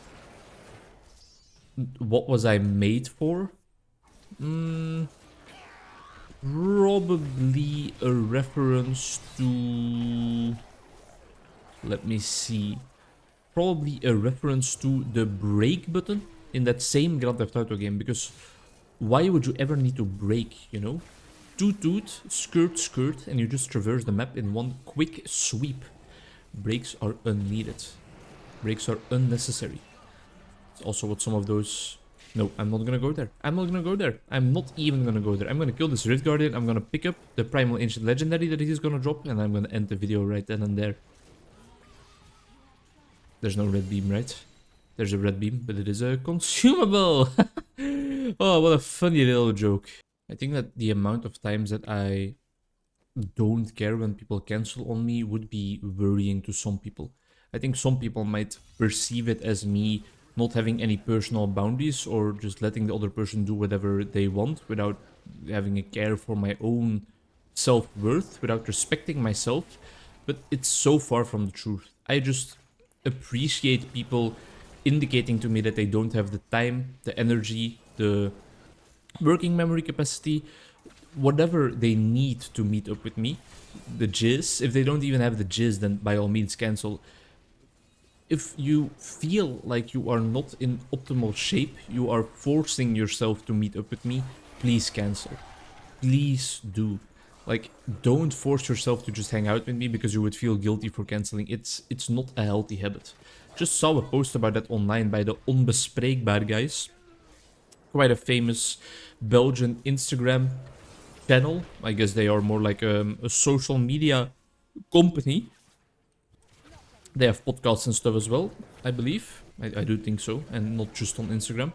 And they uploaded a post about like a person messaging another person. Hey, we're meeting up at 7 today at your place, right? And the other person just being like, you know what? I'm actually feeling under the weather. I had a rough day. Is it okay if we cancel? It should be acceptable for sure. Absolutely. No harsh feelings whatsoever. Am I sad that the other person cancelled? Of course. Of course I am. I was looking forward to a nice day together. I was looking forward to a nice dinner. Looking forward to catch up, maybe go out for a drink afterwards. Of course I feel sad that the date is not gonna continue. It's not actually gonna happen. I would feel way more sad if that person would be sitting there and I would notice, or I wouldn't even notice, but that person would be sitting there like under the weather, not capable of actually having fun herself. Please, please don't do that. Don't ever do that. Not just with me. If other people take offense at it, you can redirect them to this video. Tell them, hey, this wise guy playing Diablo 3 for 8 hours on end told me I had to do it differently, so that's what I did. Oh. Yeah. Yeah, consumable and the fragment of destruction. You shouldn't have. Literally. You should not have. Get to 90. Get to 90. You're a piece of shit. You're a piece of trash. 3 in a row! Any Billie Eilish fans in the building? I quite enjoy her music. I think there's some powerful imagery and messages connected to it. And in general, it just often has a nice ring, a nice vibe. I also respect her for building up her presence in the music industry at such a young age. I mean, I have to respect that for sure. It's impressive. I cannot move. Hello? I was stuck. That's weird, but I mean, just add one more onto the death counter, that's fine. I don't know if it's actually fine because it costs us a gem upgrade, but I mean, we are not necessarily looking for gem upgrades all that much. We'll probably start leveling up the other gem that we need for augmentation, and we have all the time in the world. Well, up until we find that Primal Ancient Legendary, which I could go as far as to call elusive at this point in time, for sure. Yeah, it has been evading us, or we have just been missing it the last couple of hours, the last couple of days. It's been weeks. It's actually been weeks that I've been working on this video. I think a lot of people will not necessarily be Billie Eilish fans, not necessarily respect her for what she brings to the table, but those people are ignorant and stupid, you know? Billie is a queen, yes girl. What I'm trying to say is, those people may need to put their prejudice aside and realize that this girl is just producing some bangers on her own or together with her brother. She's probably always gonna have like producers and stuff backing her, but everybody does. I digress. She has achieved some impressive goals, impressive achievements throughout the year so far. She has really been making a name for herself since like 2020, maybe even earlier, and she hasn't been away from the music scene since. quite a consistent, quite a long-term enjoyer of fame in the music scene, and you have to respect those people. The people that can deal with the fans. She has been mean to her fans, but rightfully so. Her Instagram stories have always been and will probably always be just an immense blast to be a part of, and that I don't mean to be in them. I would love to be in a Billie Eilish Instagram story. Girl, if you're watching this, if you're watching, Onkruid looks for item with a red beam instead of a yellow beam for 7 hours straight. Just have your guys, have your people hit up my people. We'll make it happen, you know. I'll be in your video, don't worry. I'll be in your Instagram story, don't worry. I'll fly over to America just to pose, just to act like I want to be there. I don't even have to act like I want to be there. I want to be there, girl. Just hit me up. Just hit me up and we'll figure something out. Oh my god, I got hopeful. I got hopeful for nothing for the 40th Rift Guardian in a row. Don't do this. Don't do this. I'm so mad. No, I'm not actually so mad, but... What about these ancient puzzle rings, huh? Y'all get any more of those lying around somewhere? This one maybe? It's not a puzzle ring. I am really thinking about getting more and more into music production, but there's a big difference between thinking about something and doing something. And right now I'm in the thinking about stage. I dabble in some songs left and right, but it's never like something insanely crazy or well thought out. I'm just still having fun. But just today, one of my dear friends, Robert Jan, who also DJ'd for a while, messaged me like, hey, just a hypothetical question. How long do you think it would take for us to land a spot at a Belgian festival if we would really work on music production with the both of us? And it was an interesting question. I think we are, of course, overzealous and our ego is way too big for our boots. But then again, I was like, 2 years, 3 years, if we really pop off, if we really focus on it. But I don't know if my answer includes like quitting your job to actually work on music production, because then maybe a little bit less or maybe a little bit more, because you probably descend into madness, not having any clear structure or routine in your day-to-day life. I would love to give it a try. I would love to give it a shot, you know? Just quit my job, see if I can get rich through music production, and then maybe pick up my job again. My clients will wait, for sure. It's not the case. It's not the case. It would be a cool life, though. I think I would really enjoy it, getting into music production a bit more, but because I just love music. I have throughout my entire life. I've been listening to a whole lot of electronic music and a whole bunch of different genres at that. I think I've gathered a lot of inspiration throughout the years. There's some creative ideas in me, and once I start producing a song, I often feel like it just goes. You know, it goes and it goes and it goes and it goes and it goes and it goes and it goes and it goes and goes. A little Idols reference there. They were recently in Belgium, like not a week ago, I think. Quite sad that I didn't went to see them, but I have enough concerts planned. Really looking forward to the French 79 show. Another really, in my eyes at least, in my ears I guess is more correct to say, talented music producer from France. Hence the name. Lovely fella. Saw him in Brussels once already with a bunch of friends. We saw him in the Botanique, a very intimate little concert space. And now it's gonna be in the Ancienne Belgique, a very nice concert space. Exactly the right size, easy to access. Just take the train there and they make sure that the concert is also always finished in time for you to take the train back. Really always a nice venue to be at. It is in a couple of weeks. I'm looking forward to it immensely. Going together with my girlfriend, and I think it's gonna be just the two of us, but that is of course absolutely fun and fine. I think it's probably gonna be also just the two of us that are going to see Dune the day after tomorrow. That's 2 movie titles for you, I swear to God.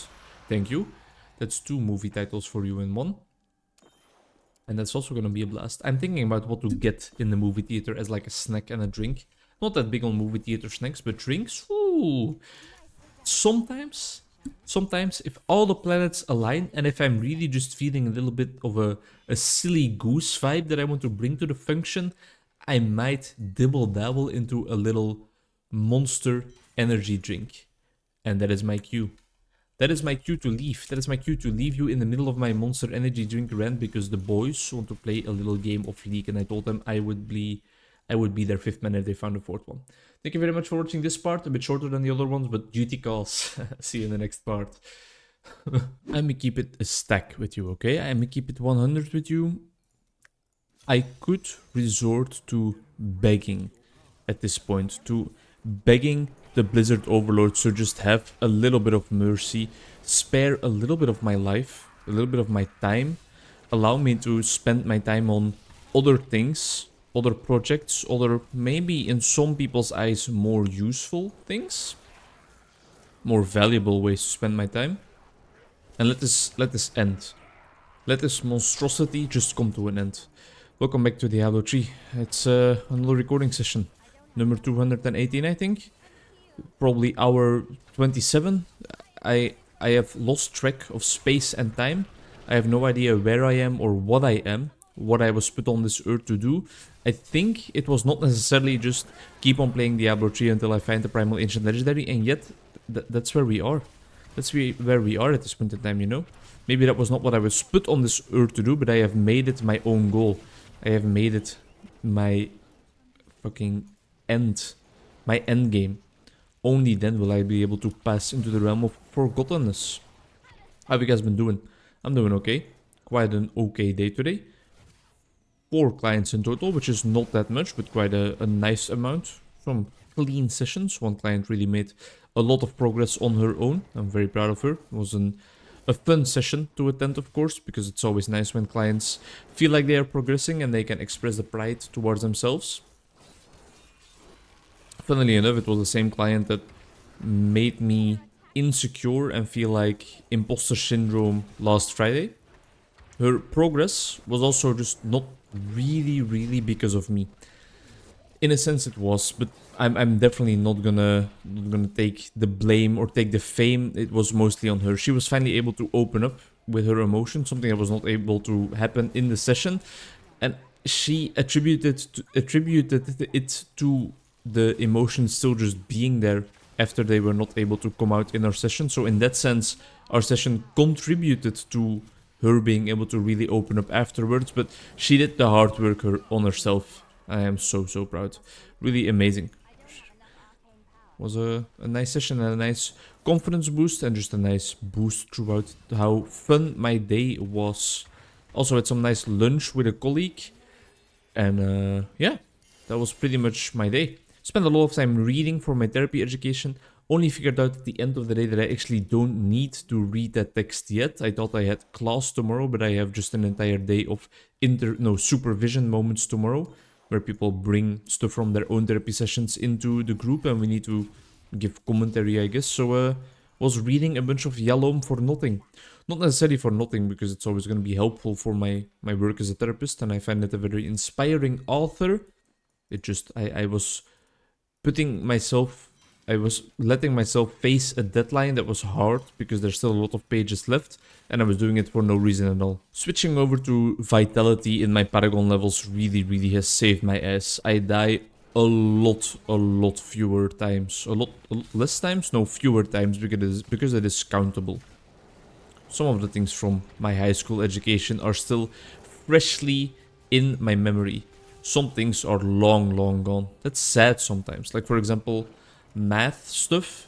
No idea about any of that. That is long erased from my hippocampus. There is no one like Joy or Bing Bong around there in my long-term memory solving Pythagoras equations. I can tell you that. No, they are looking at core memories of me like playing Minecraft when I was still 12 years old. I digress. There's a lot of high school memory that has gone away.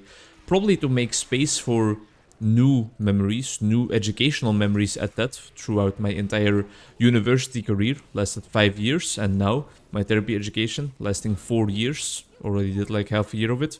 Of course, my brain has to like clear up some space, right? We can't always remember every single thing in the world, but you spent 5 years of your life, 6 years, I'm sorry, of your life in high school to learn for tests, to study maths, to study certain languages like German, for example. I couldn't speak a word of German anymore, and there was a point in time in my high school career where I had an oral exam of German and I passed. So what happened, you know? What went wrong? It's a curse. It's kind of the same as my too much information video. Not only in terms of books, but also in terms of things you can teach yourself, things you can learn. There's just too much out there. You have to make certain selections because your head is not an endless storage container, sadly. Not that the limit is like easily achieved. I'm still figuring out, by the way, how to talk and breathe at the same time, because I feel that it just provides a lot of obnoxious pauses in between my sentences, and it forces my brain to think a bit more slowly, which is something I'm not used to. But if I talk like this, like I'm used to talking, that brings you guys more content, more rambling. It feels more natural to me, but the breathing is so loud in the microphone. I guess I could like try to breathe away from the mic every single time, but I think it will also just make me go absolutely crazy. Like they removed primal ancient items from the game, right? It's they don't exist anymore, I think. Maybe that's a problem. Maybe I'm playing on a certain game file. 2 potions, you don't see that often. I'm playing on a game file or a version of the game that actually does not include the items with the red beams surrounding them. Seems to be like the only logical explanation. If this is ancient, there is a god. Atheists, it's field day time. You guys were right. Rift number 3. Not complaining. I guess I already did some complaining, but in a humoristic fashion. If anybody has like tips on that breathing, by all means, deliver them straight to my doorstep. I guess breathing away from the mic is not the hardest thing to do, especially considering I often make long, winding sentences that are way too complex for my own good or for your understanding. So that gives me a lot of time to like make sure I breathe away from the mic, but I feel like it won't really solve anything. I should look away. I guess it doesn't show up on the... I will have to breathe like really, really loudly if I want that to be picked up by the microphone. But I guess I could also try to fumble with the mic settings a little bit so that my breathing is just not picked up in general and I don't have to move my head away. But it's such a hard balance to strike. I don't know why there are so many different settings, so many different presets. I don't know why we don't have software that can just auto-detect like, oh, okay, so this is you speaking at a regular voice. This is the mic setting you need. There probably is. There probably is software like that. And otherwise, if there is not, I will just hire my own private sound technician sooner or later. And just have him install a lot of audio equipment here. Maybe that's also the problem. It's just a mic. It's feeding into the computer straight through USB. Maybe that's not the best approach. I don't have any of those audio interfaces, which I see a whole bunch of people making a lot of fuss about. I know my buddy Krogrin has something, and if he buys something... I was gonna say if he buys something, it probably has some merit to it, but that's the guy collecting different sets of playing cards and not even playing with them. Like, come on, man. Get a grip. Get a grip. How are you spending money on that? I'm, of course, just joshing him and you. Collecting things is very cool. And collecting playing cards is, I think, one of the coolest things I've heard people collect. I'm a bit biased because I just love that fella. But there's quite a striking difference between me, a guy she worries about, collecting stamps, you, a guy she told me not to worry about, collecting playing cards. We got there in the end. It was quite a harsh delivery, but we got there in the end for sure. Now, the point of the joke, the punchline, the main funny part might have gotten lost on you because I was just fumbling over my words that much, but I think that's more of a you problem than a me problem. And plus you're bald, plus ratio, so I think that's like the main thing I want to say about that. That's my 2 cents on that subject. The Rift Guardian is here, and something tells me that this fella is gonna be dropping one of those Primal Ancient Legendaries for us. It's so much copying, and I need to stop saying that because we all know that it's just not gonna happen. The consumable tricked me for 1 second, but I should know better by now. Spent a lot of time reading today. I think like 25 pages in the Shadow Rising, or Shadow Rising, but I think the Shadow Rising, the 4th book in the Wheel of Time installment. I spent some time looking at online articles, but I don't really remember about what. I was just like quickly browsing through them. I spent some time reading Irvin Yalom's Therapy, the Gift of Therapy, I think the correct translation is. An interesting book. It's kind of a compendium of tips for psychotherapists. The part I have to read for my class which is in like 2 weeks apparently, and not this Saturday, Friday, not tomorrow, is about working in the here and now. About really telling your client what their here and now impact is on you, what the impact of their behavior is, what you feel and what you think when they, for example, compliment your socks, or when they completely nullify your feelings of competence by telling you what you did wrong the last session, or when they complain about the weather, even if the weather is kind of okay, you know? It all does something to you.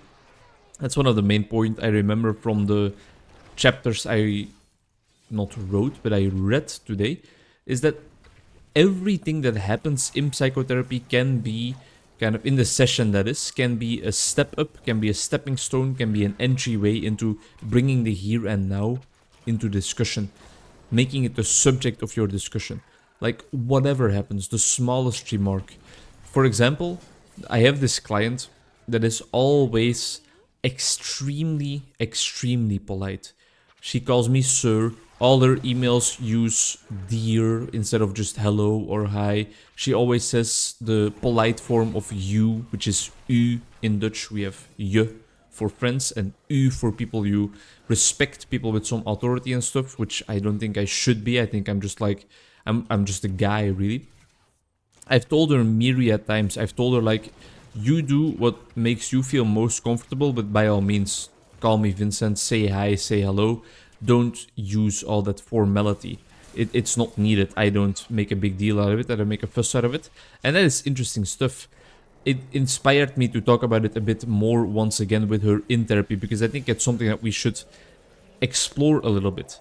I don't necessarily make a big deal out of it. I don't mind it, but maybe if she does it in her daily life as well with a bunch of other people, some people might, like, not take it so lightly. They might be like, you know, girl, I told you you should not speak to me in such a formal manner, and you keep on doing it.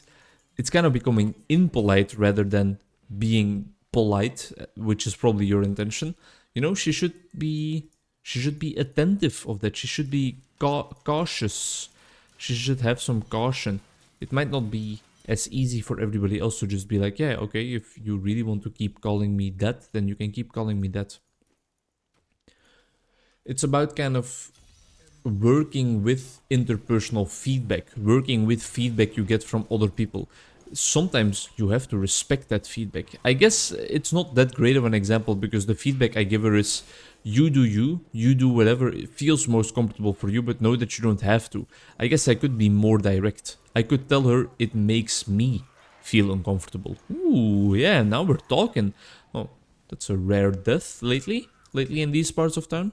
Now we're talking. That's nice. I'm glad I came up with that. Like, that's another nice entryway, or another reason, a warranted, valuable reason to bring up the subject. Like, hey, I know we talked about this already, and I know I told you you can do whatever you want, and I respect you for doing that, but I must say that it's still kind of...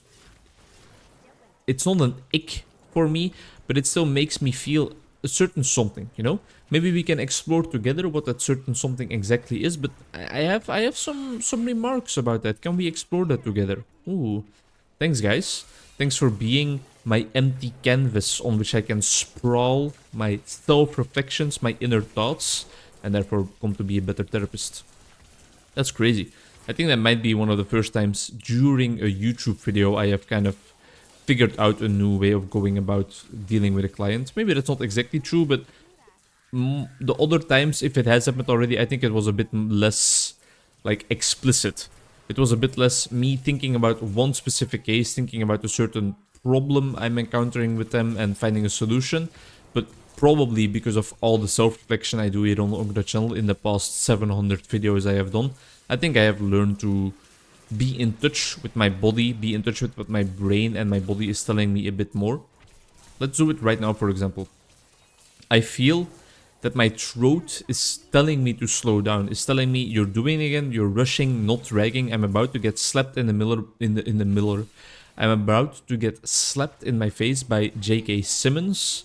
I was for some reason confusing J.K. Simmons and T.J. Miller in my head, and that's why I got slapped in the Miller for 1 second. I digress. That's one of the feelings my body is telling me. Often, the feelings that are most clear to you, according to Gene Gentlin, the person that thought about focusing-oriented psychotherapy, are located in like the middle of your body. Your throat, your chest, your stomach area. And that's what I feel in my throat. My lungs are feeling a bit exasperated. I have been doing quite a lot of talking today. It has been quite a long day today already. I feel not necessarily the pressure, but the strain that they have been going through building up a little bit. Oh my god. See you next season. What is it? I don't even want to... What is it? There's one on the ground here. It's on the ground. It's the ring. It is the ring. If this is a puzzle ring, I will shit my pants. I will absolutely just shit my pants right here. That's not the ring we use. Fuck me. Bye.